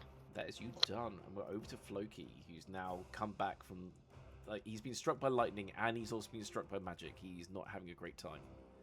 No, he is not having a great time. So you said, what happened to the cat that had died? He just like came back immediately? So it's been hit to the wall. It's at 0 HP. Each turn, it's going to gain 1 HP back, and once it gets back to full, it will be back in the attack. So it's like the magic is holding the bones together. So it got scattered by the swords, and it's going to be back. Okay, so I mean, we probably just want to rush in then. I am going to become a lion. Let's not, if it works, don't mess with it. Yeah. So I'll become the lion. And the lion has 50 feet of movement. I dragged it in, but I don't see it for whatever reason. Nope. It's right here, but it's like behind the map. Yeah, but I don't see the token. Interesting, I see it. Do you see it? Let me just drag in a torch for you guys. If that is the issue here. Because I think, Nina, you for me, it's just like invisible. Can you try to make the line bigger? See if that works. Yeah, let me just grab him. So this is a torch that Nina would have dropped. I see it. It's so weird. And you still can't see him? Yeah, I do see him. There you go. Now he's bigger. Okay. So he gets, I believe, 15 temporary hit points. Mm-hmm. That's with Floki. And I'm gonna move 50 feet, and I can just barely make this thing out. Can I see what's? Yes. So in there, all you can see is a hand right now that's holding the wand that obviously was the thing that fired at you before from the safety of the corner of the door. You have passed by 3 cats, so four cats at this point. So let me just get the old cat attacks out. So let's see, 1, 2, 3. So they're popping up at all 3, yeah, and 4. So what's your AC? But one of them. Only one. 18. 18. So you take 1 slashing damage. Okay. From the cat. So not too bad. Yeah. Figure that these were not the real threat. And let me quickly. Actually, there's another one there. Sorry, I saw there's one underneath you as well. So it's gonna stretch you. So that's that fitness as well. All good. Okay, I going to roar. Yep. Ooh, and try and scare the man inside the room. Let's see what happens. He succeeds on his thing, so he's using the door, and the roar doesn't quite have the impact you wanted to. But you do hear a scared sound from the inside. But he doesn't run back from it. And I'm gonna claw this cat. Do it. Do it. Do it. Do it. No. Get into the chopper. Get the chopper. Chopped up. That's a 22 to hit. 22 to hit. That hits it. It's gonna just. I already know it's gonna do maximum damage as it flings against the wall. Bam. The cat has been smashed into tiny little bits of bone, which start to reform again. Yeah, and that'll be my turn. Great, Loon. Come on, this is your perfect thing here. Go and finish them. Yes. They're undead cats. Oh, true. Well, how are Floki and Peregrine looking at the moment? Are they looking okay? They're fine. Okay. Well, first I want to feed Hidari some rations, if I can do that. Yes, you can, as your item interaction. Nice. And then I was actually considering healing, but maybe a spell would be better. So with that, we get to see our brand new friend here. So I'll just delete him out. That is, for everyone who hasn't seen this yet, the new form of Hidari. Holy shit. Shifts ahead, there it is. Much more ferocious. Nice. It's kind of like a snub-nosed wolf, and he's got all the stats of wolf, but he's a young direwolf, and he's ready to rip things up. Okay. Let's see here. I think I can only hit one target.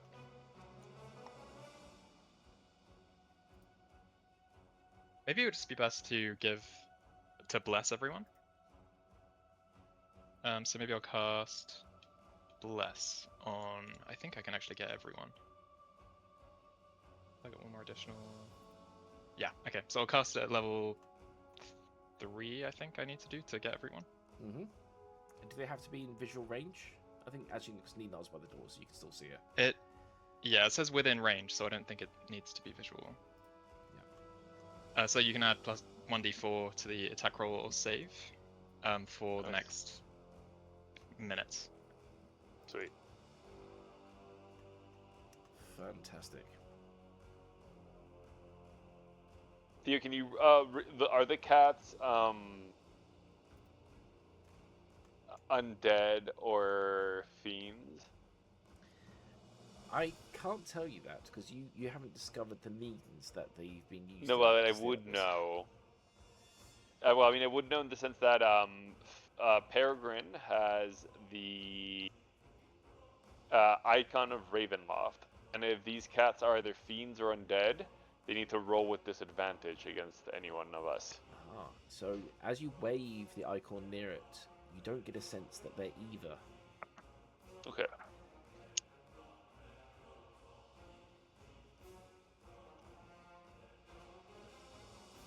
So yes, they're neither undead nor fiends. Okay. Peregrine, it is your turn. What do you wish to do? That was your item interaction. Peregrine with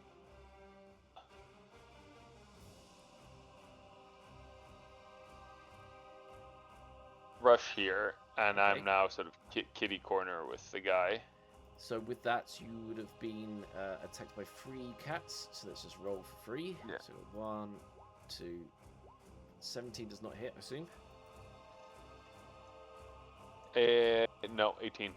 18. So yeah, none of the cats managed to get you as you finally reach the door. So you're standing by the door now. You can see that there's a man inside of it. He's wearing what seems to be like a half-finished wizard robe, and he's holding in his hand a wand. And we don't recognize him, do we? You do from the painting downstairs of the Baron's family. So this is definitely the Baronet, his son. Ooh. Okay. Well, I feel like at this point it's self-defense and justified. So I'm gonna start blasting. Sure. What method are you gonna use to blast? Start attacking with my short sword. Okay. So this is a silvered short sword, in case it makes a difference. Yep. Of 24 to hit. 24 does hit, even with his shield spell on.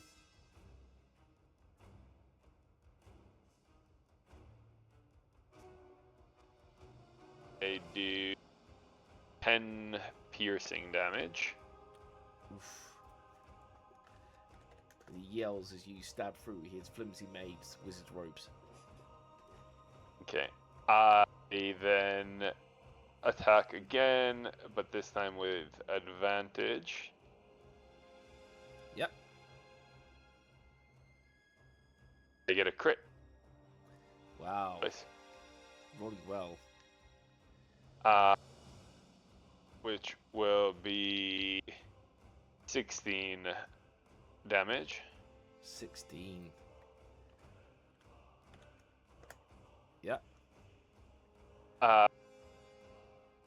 This one is going to go with a Divine Smite. I'll roll that in a second. But I also get a Scimitar attack with no modifier. So this would be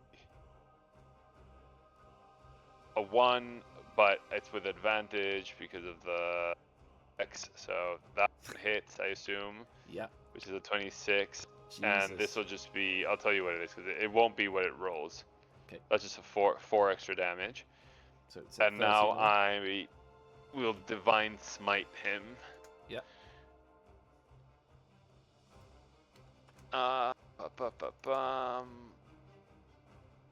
Divine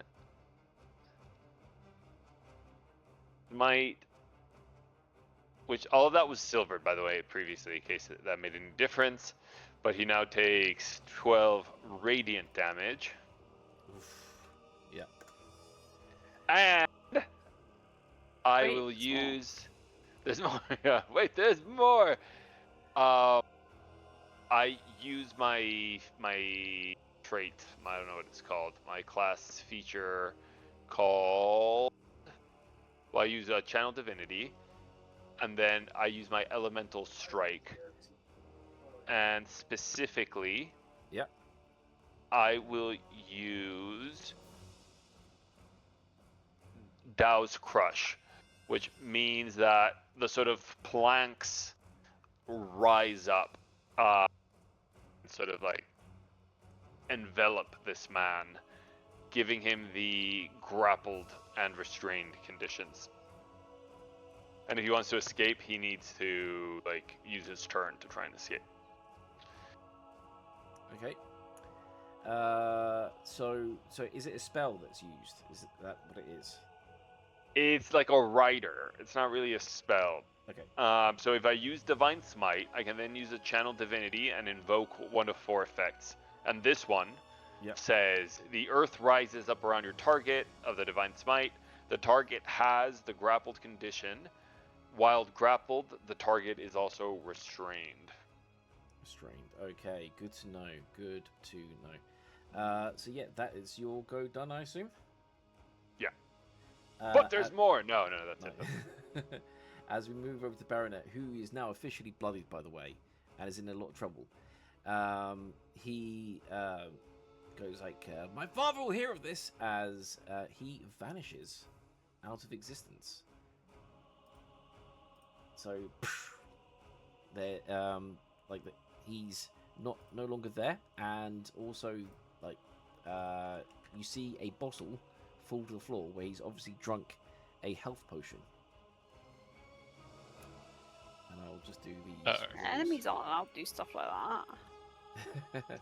They are sometimes. They're intelligent. So yeah, you can no longer see Do the where he cats is. disappear? Nope, the cats are still there. But so he hasn't, like, potentially he's just invisible rather than, like, teleported? Or do we get the sense that he's teleported out? He's a wizard. What do wizards do? Both? Both. Do we see the planks, like, the Well- planks that are holding him, have they sort of collapsed upon themselves? Yeah, it's or are like they, were do wrapped these... around his shape, and now they're just like they've all squeezed into a single point, as if like whatever they were resisting against is gone. Okay. He could just be really small. That's true. He could also shape change, potentially, as a wizard.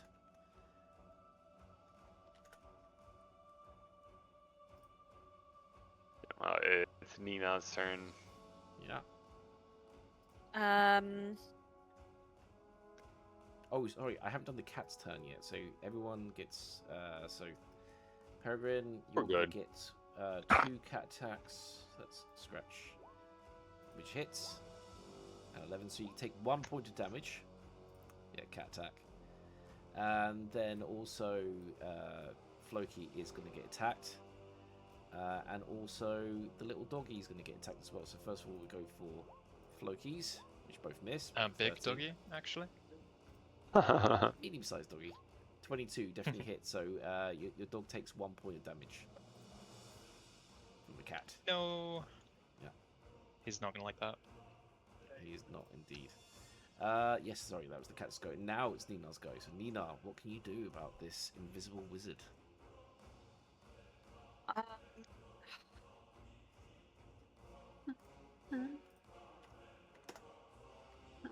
have to see them to do that.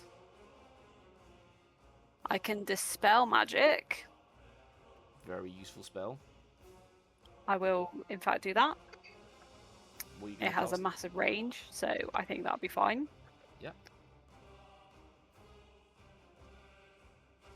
Can I now see him? You cannot see him, but you can see plenty of cats around. Are any within range of me? Yes.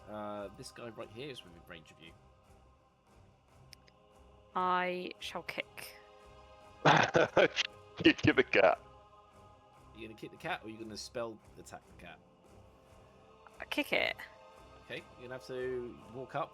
I'll walk your character up. So you walk up Yes, into please. the room, and you kick. So you do an unarmed strike, which, if you got just 3 dice, you can just roll that, and you can let me know if you hit it. Yes. Oh my god, I rolled a nat 1. 8.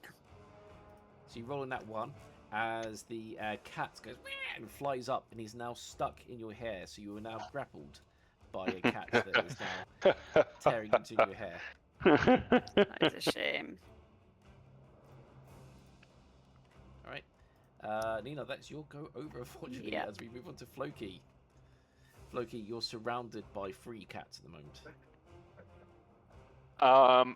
Have the ones we've like smashed against the wall? Do they continue to look like they're like rejoining, or is the absence of the wizard sort of stop their resuscitation? The upper bodies of both cats have reformed. Just their lower legs are still kind of scattered pieces. But do they look like they're in the process of reforming? Yes, they do. So the ones at the top and bottom of the room are halfway restored.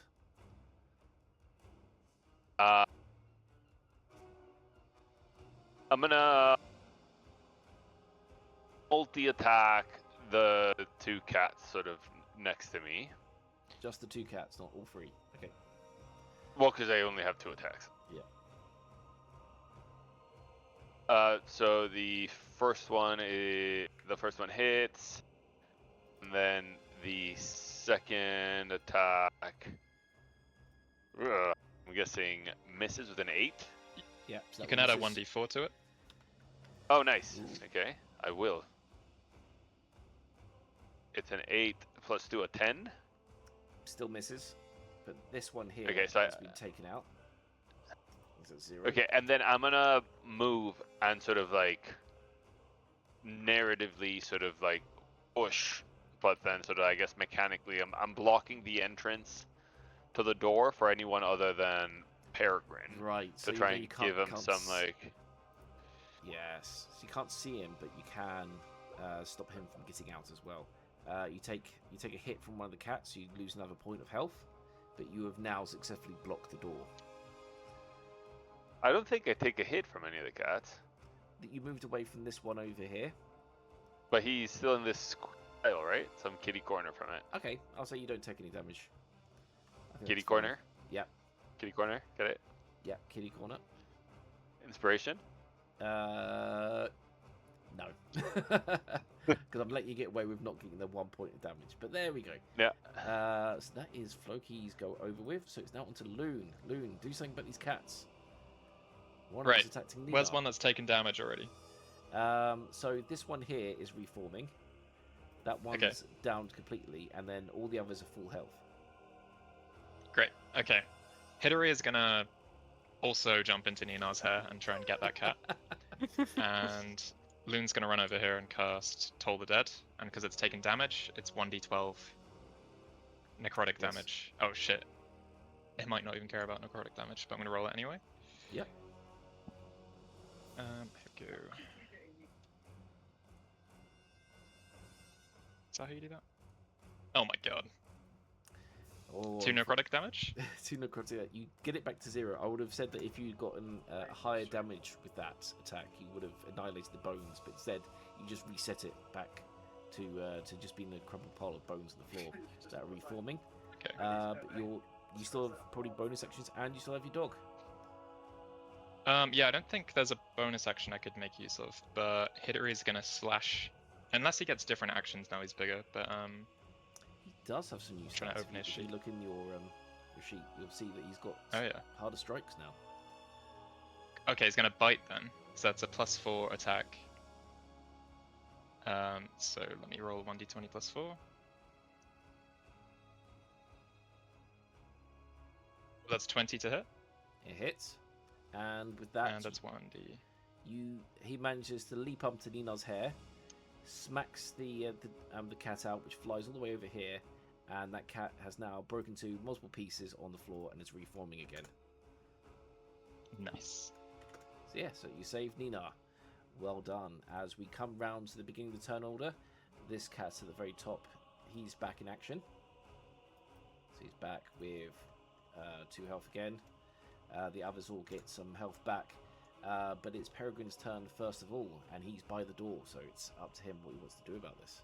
Yeah, so Peregrine, sort of knowing that he's in the relative safety of, there's a big ass line between him and the cat, is going to go into the room and try to search it for any useful information. Okay, so you step in to search. What kind of action do you wish to search with?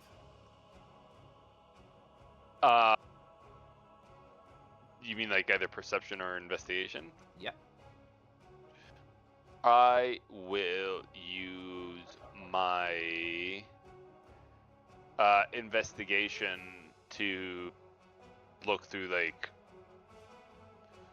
I guess I don't know if it's metagaming or not. The question mark sort of to the chest on the south.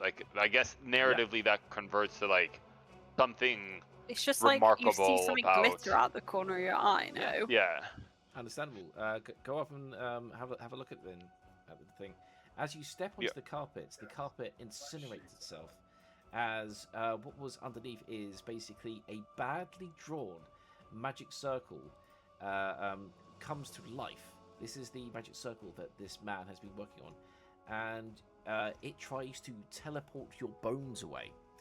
You are going to take 3d10 force damage, and if it kills you, you'll be incinerated entirely. So let's just get that over here. 3d10. You take 11 force damage. So luckily it's quite low. Easy. As you are hit by this thing, and you're going to be blasted backwards across the room, over here, boom, into the wall.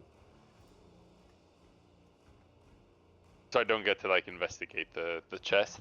No, unfortunately, you stepped onto. You're lucky to stepped be on the trap guard. alive. Yeah. Nina, whose team are you on? Jeez. I'm just being fun. Jesus. What are these little dwarven figures on the top right? Yes, those are basically human. So they're servants that have kind of shrunk a little bit. When you see those shrunken heads that voodoo people do. Yeah. Where they take the bones out and then they dehydrate the bodies and it shrinks them down. God. Okay. So those are free servants of the house that have become boneless and shrunk. Are they alive or are they exhibited? It's going to take an investigation check to find out if they're still alive. Oh my goodness. Okay. And do I get any sort of lowercase perception of the room? What else is sort of in this room that I see with my eyeballs? First glance. I'm going to give you a freebie here and say that as you slam into the A wall...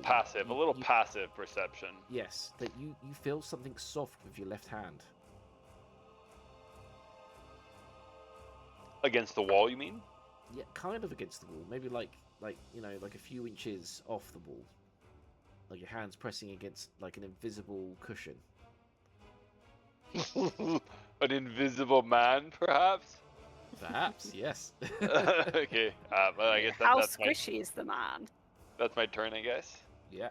As the man yelps as because you've touched him, you've then broken his invisibility, and he pops back into the room with you. He's going to try and get some distance from you in order to cast the spell, so you get an attack of opportunity against him. I would love to get one. Yes.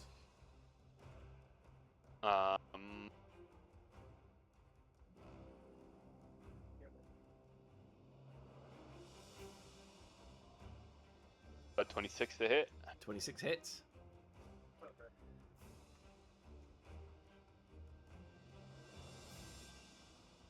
And 10 piercing damage. Ooh, 10 piercing damage, so he takes another hit.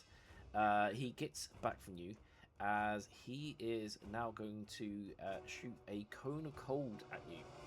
So you need to do a Constitution saving throw of 14 or better. Easy. You can also add 1d4 to this. Oh, you didn't need it. So you only take half this damage. So you take only 1 damage. Was it no? So I was not attacking. Okay. No, that was me. That was rolling the 1d4. Let's just do that. Cast. You're going to take half of this damage, so 7 damage for his first attack, and then he's going to. No, that's not right. That's not right. It's more damage. It hasn't rolled the damage, unfortunately. Is it? That's just the DC. Oh, sorry, Because it's 8d8. I mean, that would be very low damage for an 8d8 roll. Click damage. There we go. 60. Yeah. 60 divided by 2, so it's 30 damage. Oh my god. You're getting As you're down. bullshit. Wow. So, yeah, already downed in the room, and that is his first spell. And then he's going to shoot an arcane burst. He's got 2 left at Floki. So that's 1 is a miss, 2 is a miss. And then he's going to drink some more potions to get his health back up. It's 3d8. So he gets 6 plus 8 health back. So that is 14. Alright. On to the next turn. We're on to Nina. Nina, what are you going to do about this bastard? Okay. Is it obvious where he's keeping his potions? Yes, he has a potion belt on his left hip. Okay. I don't have super many spells left.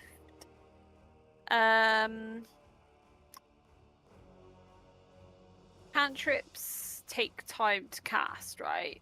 Oh no. It Yeah. depends. It's on an the action. cantrip. It's an action generally, but some might say bonus action or like reaction. Because I was thinking of casting Mage Hand. Yeah. To snatch him off. Yeah, that was what I was going to attempt What to do. is the range in your mage hand? 30 feet. 30 feet. So let's get the old So measurement. it is an action.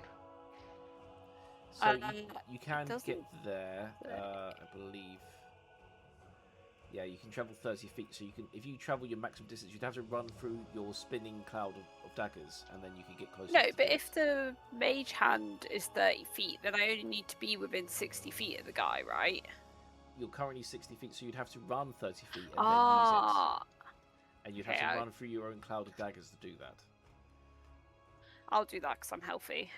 Yep. No, wait, can't you just skirt it? If you move diagonally, yeah. she's still. Wait, can't I? That's true. That's true. Yeah. You can. Can't I yeah. stop it as well?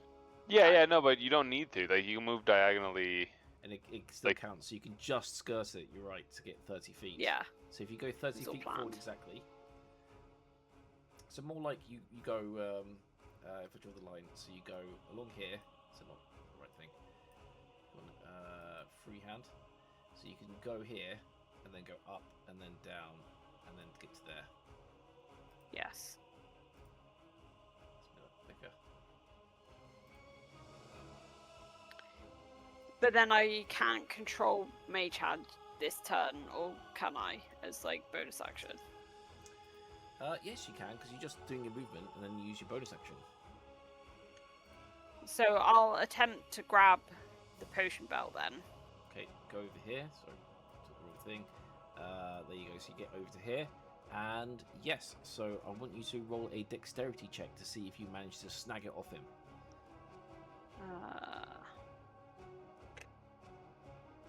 What is my dexterity? +6. 15. 15. You managed to get the potion bag off him, Nice. and so you find where it's got one. It had one more health potion in it, so you can add one greater health potion to your inventory. Okay. I guess well, I wasn't going to mage hand it to me. I was going to mage hand it to Floki. To Floki, okay. I don't think you're going to have the power to make him drink it at this stage. You're going to have to physically be there, but you got it over to his body at least. Okay. So You mean to Peregrine or to Floki? Oh, sorry, whoever was down, sorry. Yeah, Peregrine. Ah, okay. So with that, that was your bonus action. You still have your main action, which you can do on one of the cats that are next to you, or you can do some other spell. You do have your loot, by the way. What can I actually do with that, though? If you click on the item, it'll give you a list of spells that you can do once a day. So I'll have a quick look at it. So it can do animal friendship, fly, invisibility, levitate. So yeah, I see it now. This one doesn't have any like attack powers, but it's got other. No, but I could protect from good and evil. Protect from energy is like a better combat thing. You can look at what they do. They're all very good. I might just punch the cat in front of me and try and like pulverize it. Pulverize it. Do it. Do I need to roll to hit? Yes. 20! That makes up for the 1. 20. As you punt this cat all the way across the room. It's going to smash against the wall, collapse into a pile of bones. He's out. Very good, very good. All right, Ninaz goes over. We're on to Floki, and the guy's not invisible anymore, by the way, Floki. Oh yeah, he knows. He is sort of running right up to the guy. No, but I'm skirting the thing. I was about to say. I'm skirting the thing. I heard you taking a breath. Yeah. That's fine. Okay. You'd be crazy to run into it's a clearly glowing kind of like the lines in the ground are burning the planks. So I will multi-attack him. Do it. Oh Christ. Okay, I'm using my heroic inspiration to reroll that. Yep. Because this guy's going fucking down. Okay, good. That's a 23 to hit. Hits. And then the second attack. Oh Christ! Again a 2. Okay, so just the one attack hits. Okay. Just the one attack. It does 7 damage. 7 damage. Okay. He is still bloodied. As we go into yes, it is now Loon's turn. I'm gonna do something though. I'm gonna just move slightly down to block at least the window that he's currently next to. Yes. I see his intent.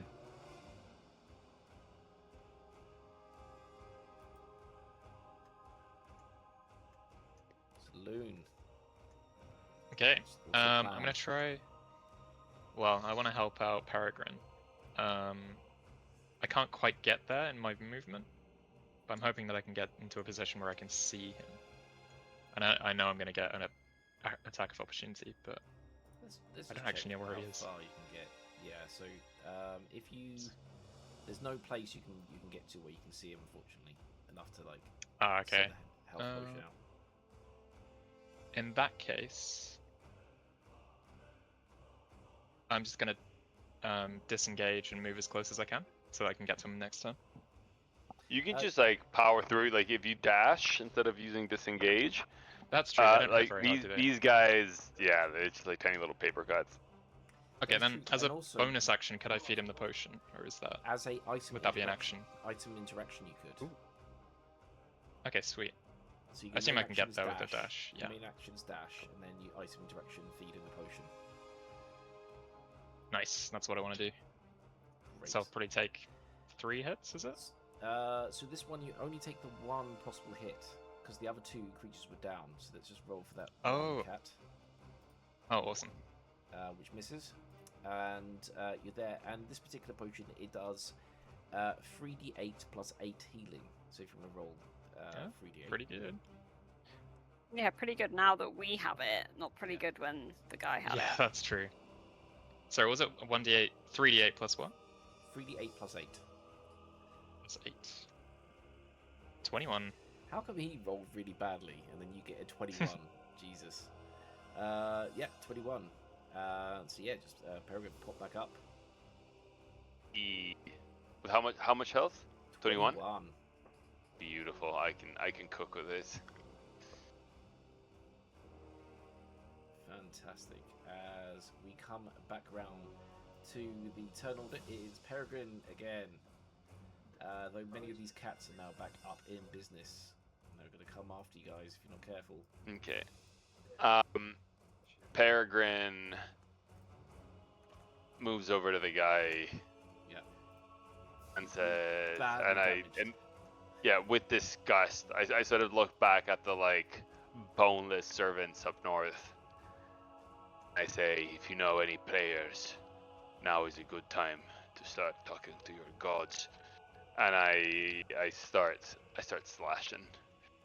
He's gonna yell, "I surrender! Please don't hurt me!" And I sort of raise my sword and then bring it down and sort of grab him by the collar. Great. He doesn't resist. I'm gonna disarm him of any sort of wands or obviously sort of magical focus points, so that he wouldn't be able to like cast any spells while under our control. Do an investigation check to see if you can find all the weapons on him. Okay. I ask Nina for a little tune to help me do this. I can do that. I can give you some little bardic inspiration. Yeah.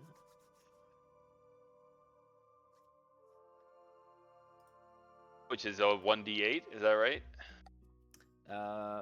Yes, it's a 1d8, so you add 1d8 onto... My goodness.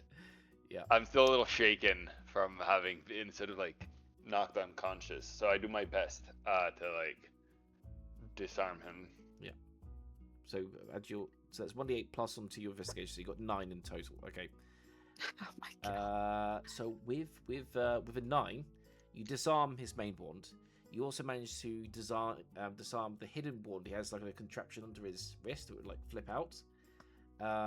And he does manage to smash a couple of bottles of poison onto both you and onto Floki, so that you take 5 points of damage, and you also have disadvantage on intelligence checks until you cure yourself. Christ. Okay. Yeah.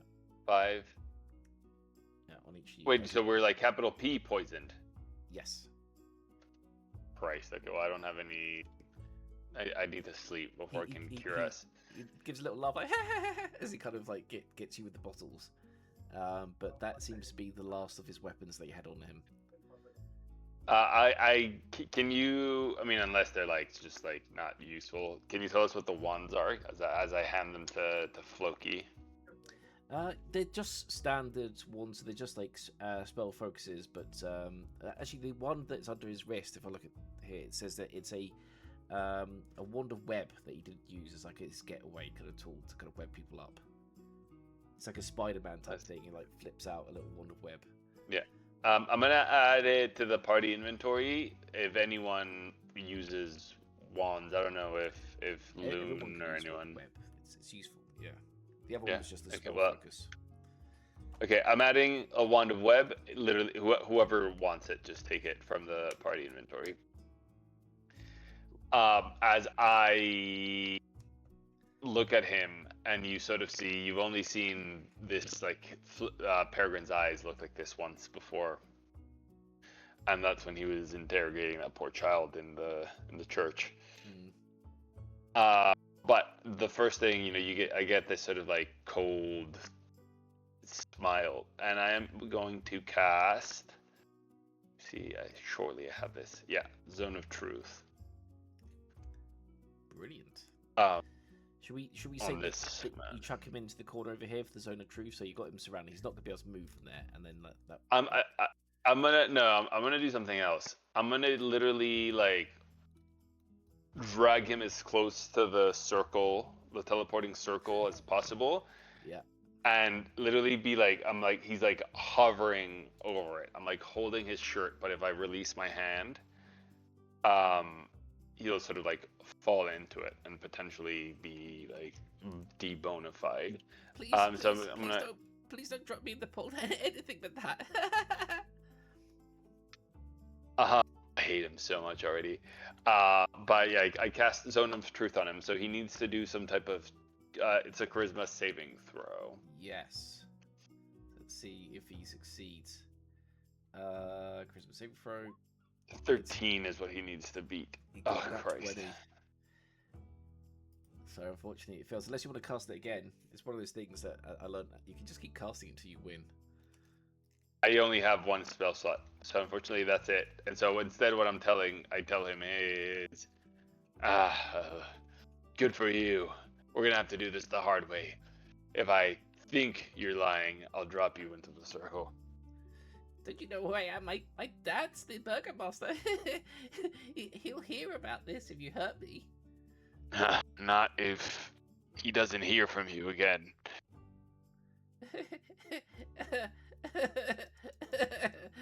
Don't hurt me. I say, what were you doing up here? I found my granduncle's magic book. You see, it's over there on the desk. You could look at it. It's got spells and it had the teleportation spell, and he before he disappeared, he was investigating a way out. He found a way out of Barovia and he never came back.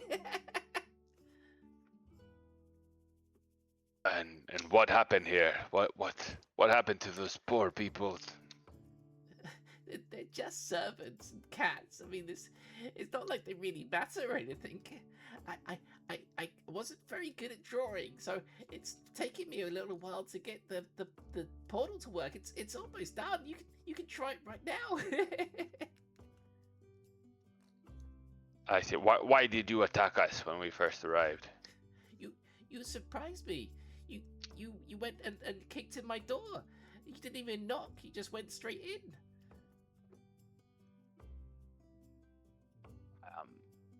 What's in that chest in the corner? That's where I keep the special bones. The ones that keep coming back to life. They're so good at dancing. I love to dance with them. Do you know what is missing from this portal? How could we get these to work? I would like everyone to try a Arcana check to see if they know.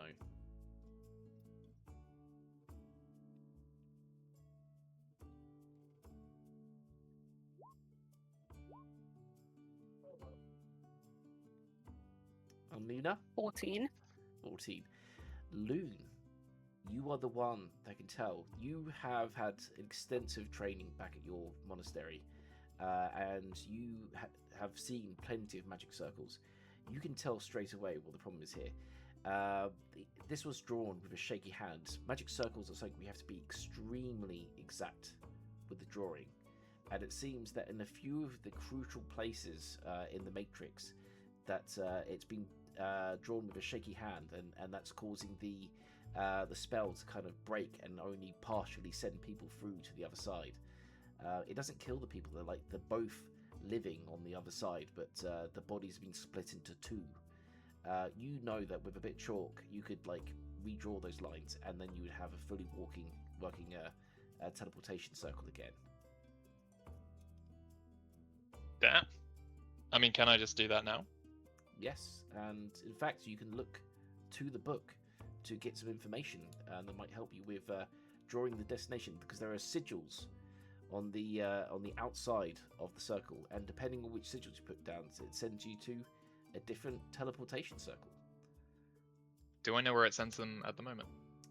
So From right the book. now, it's been badly written and they're all useless. But if as you open the book up, you discover a few things. So you find out about the book, and it is indeed written by the grand uncle of the baronet here. This man was like a self-taught wizard from some time ago that had been captured by Strahd, and whilst he'd been forced to live in Strahd's castle, he'd sneaked out and read books during the daytime in Strahd's library, and these included magic circles. And he recorded 3 destinations that he talked about. He visited the first 2. The first one led to the coffin maker's shop in Vallaki, the same place that you had the fight with the were tiger. This was the method that he used to escape the castle eventually. The second one was another portal that takes you to the North Tower peak of Strahd's castle. So this spell, if you put these sigils down, you can teleport into the tower peak of Strahd's castle.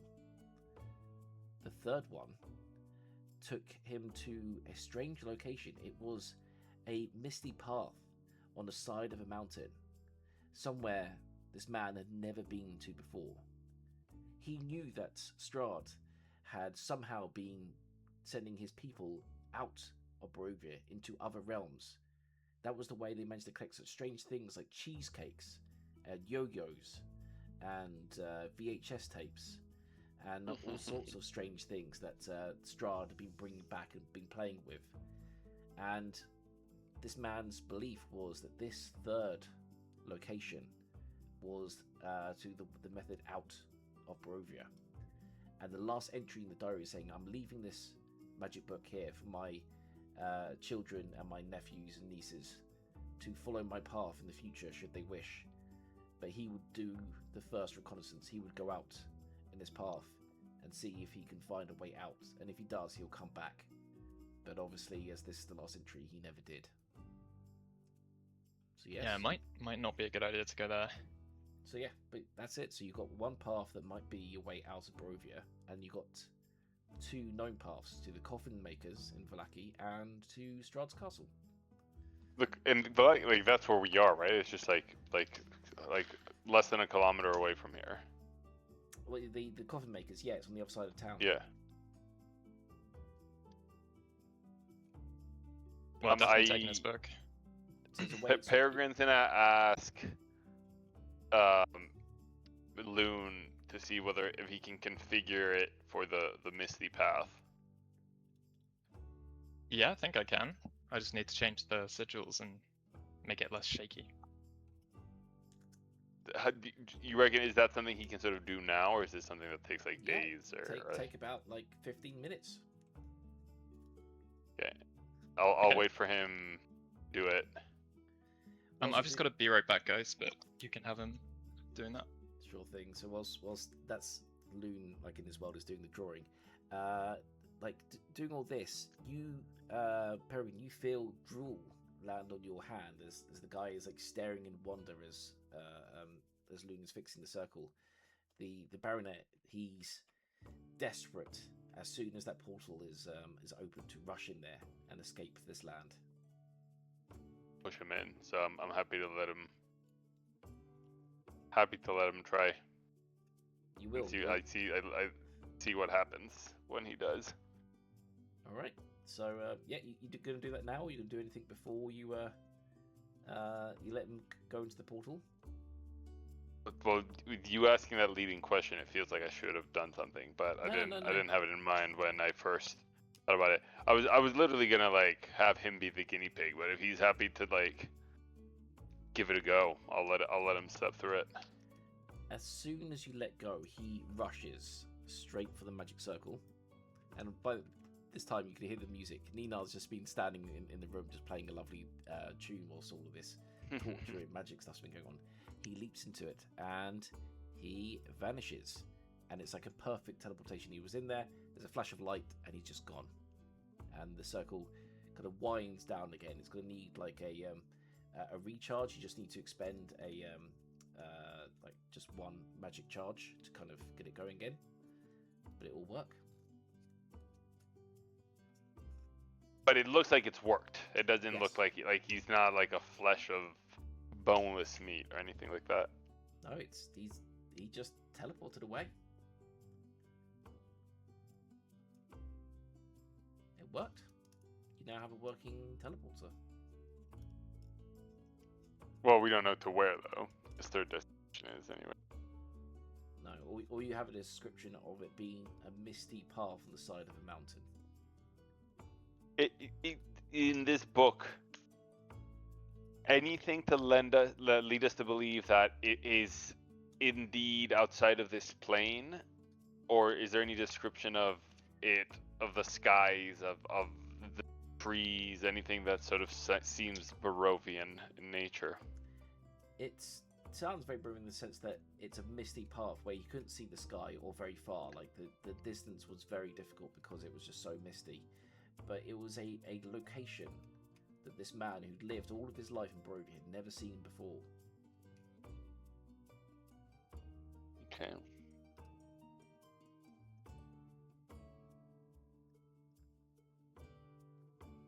Well, I don't know what the safe way explore that is. How many spell slots do you have? I mean, Floki has a ton. He's a main caster. Yeah, if you're gonna send Floki through, I mean he's still in his line form. No, but I don't want to send anyone through that we might not be able to retrieve. Or presumably, can we expend a spell slot to get back? That would be it. It's now this is a permanent marked teleportation circle. Even though you can change the sigils, it just needs a charge and the right sigils, and it will take you to a destination. And if that's what's on the other side, you can do the same to get back.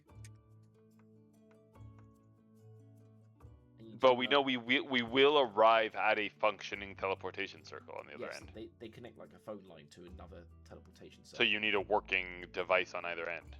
Yes, to make it work. And that's what the account of the book said. It's like the uncle that went through, he went to the other side, and he came back, wrote his last ledger saying he's going to explore the land on the other side, and that was the last message he wrote.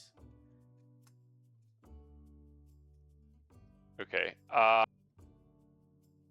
Floki has 6 spell slots left, and Peregrine has 4 spell slots left. So we could get. Oh, and both of you are spellcasters, so you guys surely have spell slots. We should be able to get everyone there. And do we want to explore this misty path? Because I guess everyone's first mission. I mean, maybe I don't want to put words in anyone's mouth, but is to get out of here, right? Certainly, that's that's Loki's the main objective is to escape. Yeah, Loki certainly wants to get back, and I think Peregrine definitely wanted to get back. He definitely has a bone to pick with Strahd. Killing Strahd is probably higher up on his priority than Floki. But I mean, if he can get out and sort of leave this behind, I think he'd be fine with that. So I'm down to try and traverse through. What do you think, Nina? I think as long as we know we can come back, I'm happy. So we know there's a working phone line on either side. So I think as long as we have sufficient spell slots, we should be able to get everyone through. Yeah, I'm happy to give it a whirl. Yeah. Any words of warning, DM? Want to say a thing?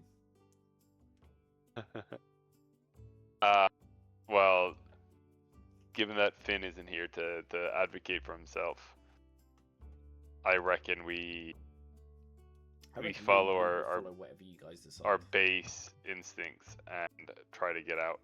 And I'll leave it up to you. I don't know if it makes sense to leave the session there, or if we want to use the 15 minutes to start exploring the other side. I think we can use the 15 minutes quite well. All right.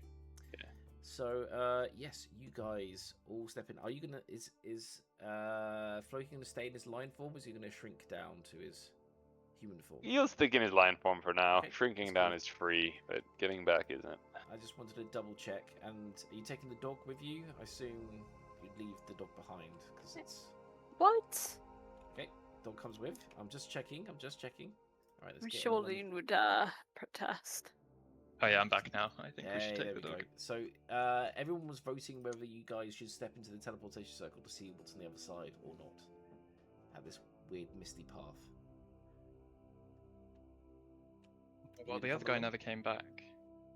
Oh, is everyone else going? Okay. It depends. Yeah. You can stay behind if you want. No, I'm going if everyone else is.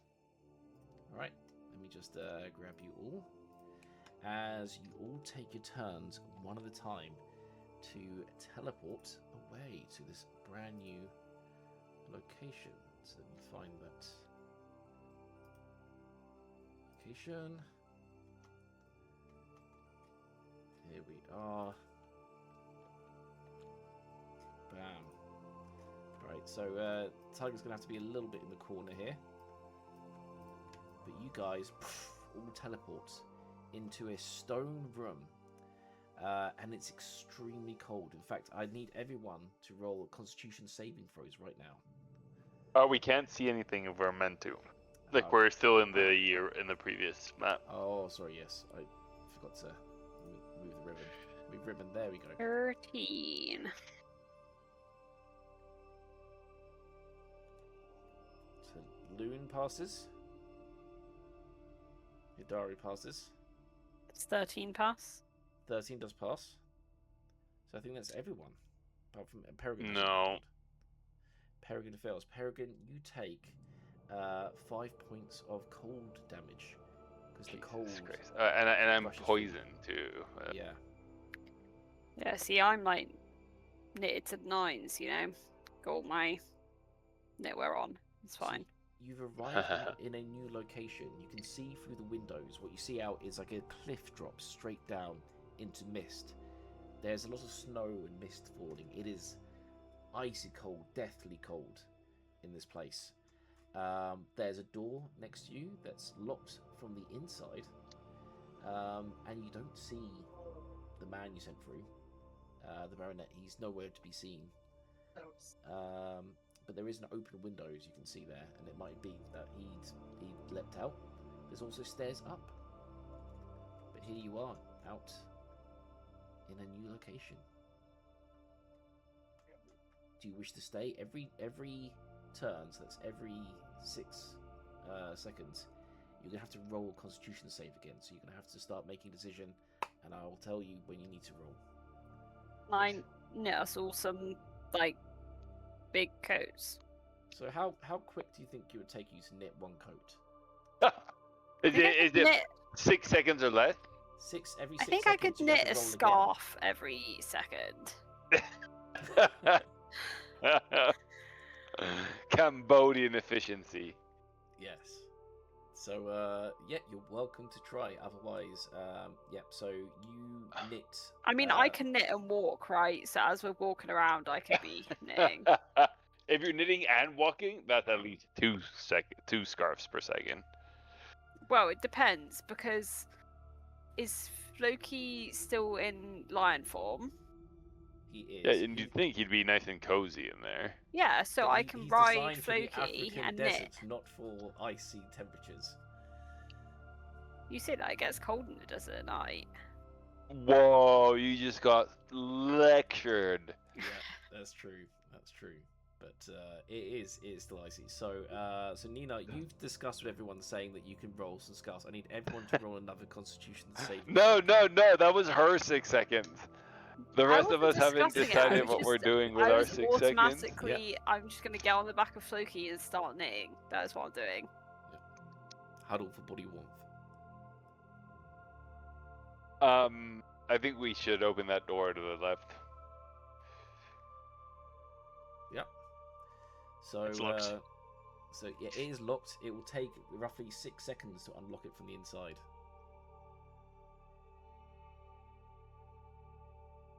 Well, is there a turn order here, or are we just sort of meta gaming it a little bit? Let's do like... turn order. Let's keep with the same one we have, just ignoring the baronet. So it's Peregrine first. Okay, well, I assume Loon's. I guess if Flynn's moving out of the way, Peregrine would have gone to the door and realized it was locked, and will start unlocking it. Okay. But over to Nina. Nina's going to start working on her scarves. Yep. And you're doing them, but it's extremely cold. Your hands are shaking, so it's going to take you 6 seconds to make one scarf. Okay. I can't believe you're entertaining this. Yeah. I want to see Cat cross stitch now. How many stitches do you do in 6 seconds? I can do like I think like What? 150 an hour. Nina is an expert weaver with like years of experience, and she's a level 5 adventurer. Those kind of faster skills allow her to knit a scarf in 6 seconds. There are arthritic hands. Okay, I think the next one is Floki.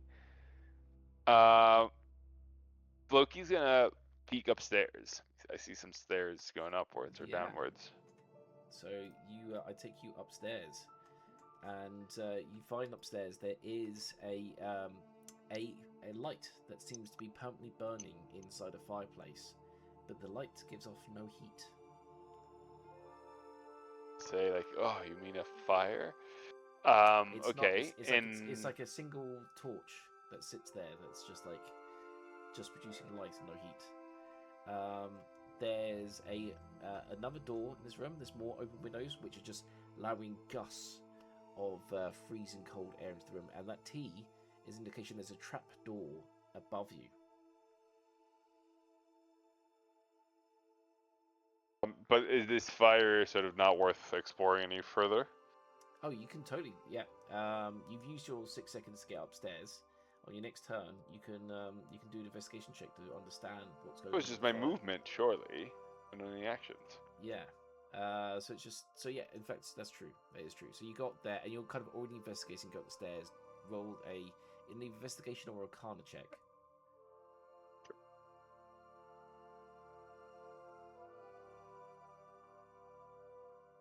At 20, baby. Great. With that, you know that this flame has been cast long ago. It is a particular light spell that creates a flame that produces no heat, only light, and it's permanently placed on that stick. So if you want to take it with you, you can douse it inside of a metal object, and it will always be lit as soon as you take it out. Okay, so an ever-burning torch or whatever it's called. Okay. I'll add it to the party inventory. And I guess that'll be... I guess, do I have enough... Can I try this door over here, or is that sort of... Not this turn. Yeah, okay. Over to Loon. Loon, what are you going to do? Loon's gonna close the windows. Yep. And move the torch and kind of like put it near to Nina to warm up her hands a bit. Sure thing. Assuming this one does produce heat. Yeah.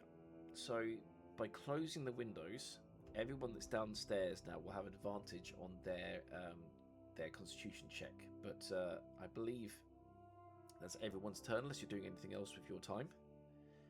Nope, that's it. Okay, so could everyone do a Constitution check, and anyone that's downstairs, you get advantage because the window is shut now. Okay, Floki's done well upstairs. 17. 17 for... Peregrine's struggling. A 9. Yeah, so you take 5 points of cold damage. Jesus Christ, I'm at 6 HP. And what about did the dog as well have a go? Oh, I completely forgot. Let me do that now. Turn order is in the way. Here we go. By the way, the X that Nina is currently on, that is where the magic circle is for this map. It's like etched into the ground. All that would need to be done is Lou would need to draw the sigils for one of the places he knows, such as the Coffin Maker's shop, and you can teleport there, or to Strahd's castle if you choose. Has Loon kind of memorized these sigils now, or does he need the book? You've still got the book on you. Cool. But if I lost it or something, would that be really bad? Then you'd have to roll to see if you can remember it. Okay. So Hidari takes 5 points of damage from the cold.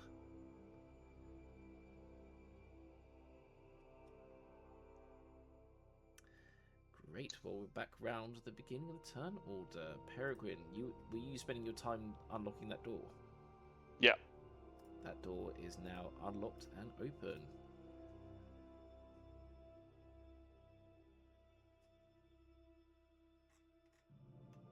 I get out. I'm freezing. I'm sort of taking step by step. Yes. But the idea that we might be out of Barovia is too tantalizing to like. Yeah. So What do I see? Give you a few details. The first one is to your south here.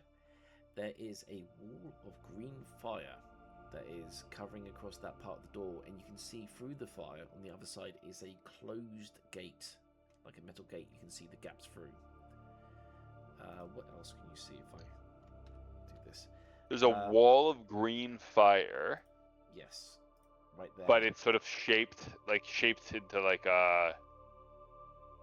Like it's not just like flames. It's like flame in the shape of a wall, sort of, or.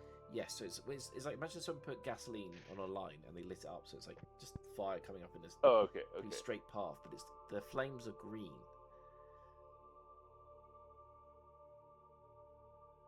And to the north? It doesn't feel, and by the way, the flames don't feel warm at all, but they don't feel good when if you move closer to them, like your hand begins to burn in a different kind of way. To the north, you see a path going between, like, it's basically like the peak of a mountain that you kind of walk across to a taller mountain on the other side. But there does seem to be an old, worn path that hasn't been touched for some time. Well, I can sort of see like a structure there on the north. What is it? The structure to the north is another tower. It looks like another lookout, like this one that you just come out of. The tower itself that you got, I can briefly show you this as well. I'm just going to move your character over, if I can. Or maybe not. But you can see over here. Can you see that there's? This is what the top of the wall looks like with the flame, the green flame on it. That it's a tall structure with two statues on the top of it of these winged creatures. Okay, I see that. But it's all made of flame. No, so so you got this building to your south, and it's a very tall gateway, and it's got a couple of stone statues on the top of it. So the flames are just like preventing passage through the gate. You can't travel south. Okay. I misunderstood. Yeah. And the statues are of what? Winged monsters, like something that looks like a dinosaur with feather wings, is standing on a plinth. Two of them are standing on plinths on the top. And they're facing outward though, so like they're like we're on the inside rather than the outside. Yes. So it's like you've teleported inside the gate. And yet the fire is preventing us from leaving. It is. It will prevent people from getting in or out. I reckon we gotta go north then. So I've used 10 feet of movement to get here. Yeah. Plus 20. I'm just sort of like frantically rushing north. Rushing north towards this next structure.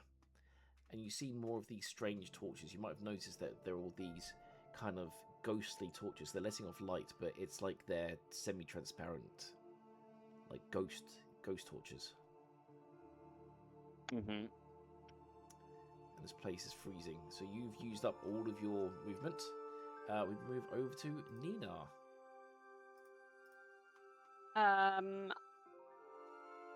I was just gonna carry on knitting. Sure. And obviously participate in any conversation during that. Because how much do we know of what Peregrine's doing, exploring wise? You can see him from the From what you've seen, Peregrine is not doing so much exploring as like frantic stumbling. But he's sort of like, he looks like he's on death's door. He's probably like not of full mind. He's been knocked out, has come back. You get the sense that like don't expect results from him.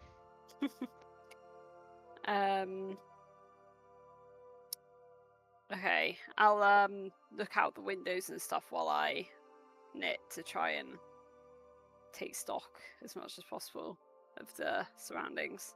All you see is a big drop off the side of this building, and then it just disappears into mist.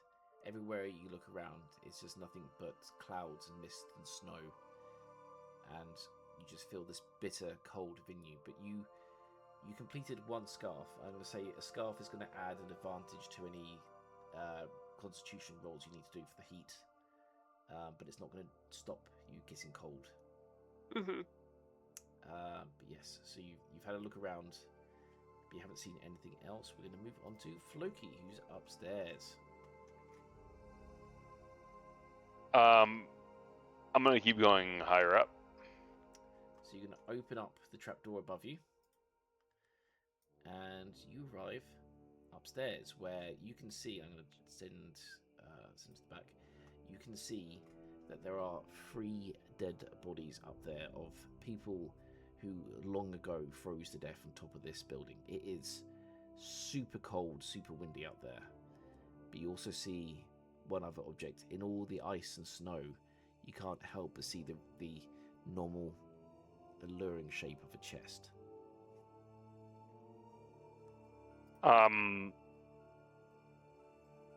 Are these sort of like weapons on the statues sort of ornamental? Like, can I pry one out, or is it like embedded part of the statue? Yeah, why don't you try a strength check to see if you can pull the weapon off? Yeah.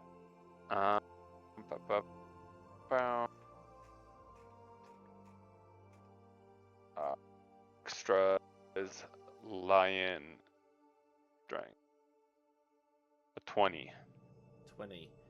As you pull on that statue closest to you, it breaks apart, and coming from that statue, a ghostly monster appears. Bam! You have this thing. It screams at you, and it goes like, "Intruder! He's after the treasure! Kill him!" And it's going to be added to the turn order. Well, I was gonna use the like spear or whatever to like pry open the chest in case it was cursed. But I'll just try to open it as quickly as possible and see if I can. You're going to go straight for the chest. All right. I'll use the spear or whatever to lever, like rather than attack the specter, I'll use the spear to have it be a barrier, a buffer between me and the chest in case there's some type of curse. Sure thing. So yeah, you're gonna use that to pry open the thing. I'm just having a quick look up about the box. Where did they put the details?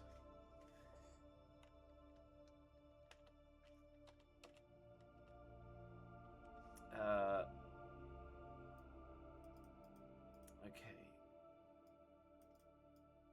So you touch the box, that causes immediately all the other ice maidens to burst out of their statues. The box is frozen shut, but they have now all appeared ready to fight you. And I haven't opened it? Nope, it's still frozen shut at this point.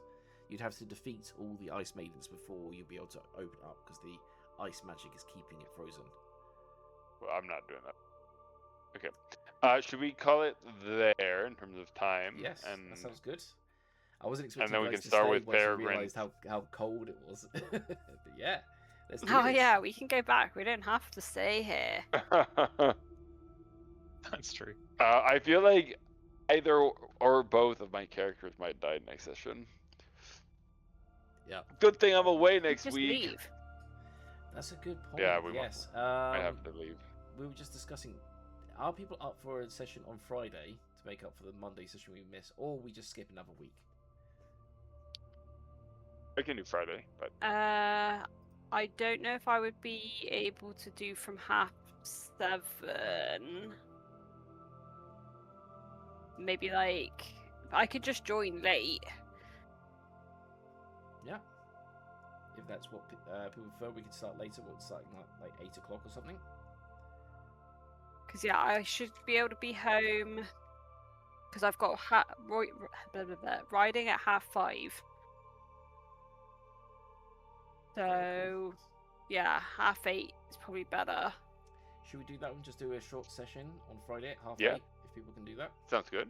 I think I can. There's a chance I might be in Bristol.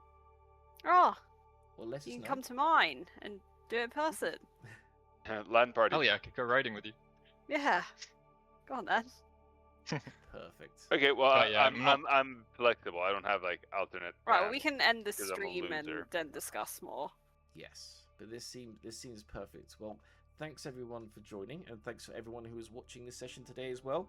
I'm the Grim Roller. I've been joined by the fantastic Tips, Coffee, and Bard, and we will hopefully be back on Friday to find out if they survive the cold in the Curse of Strahd. Until then, have a great week.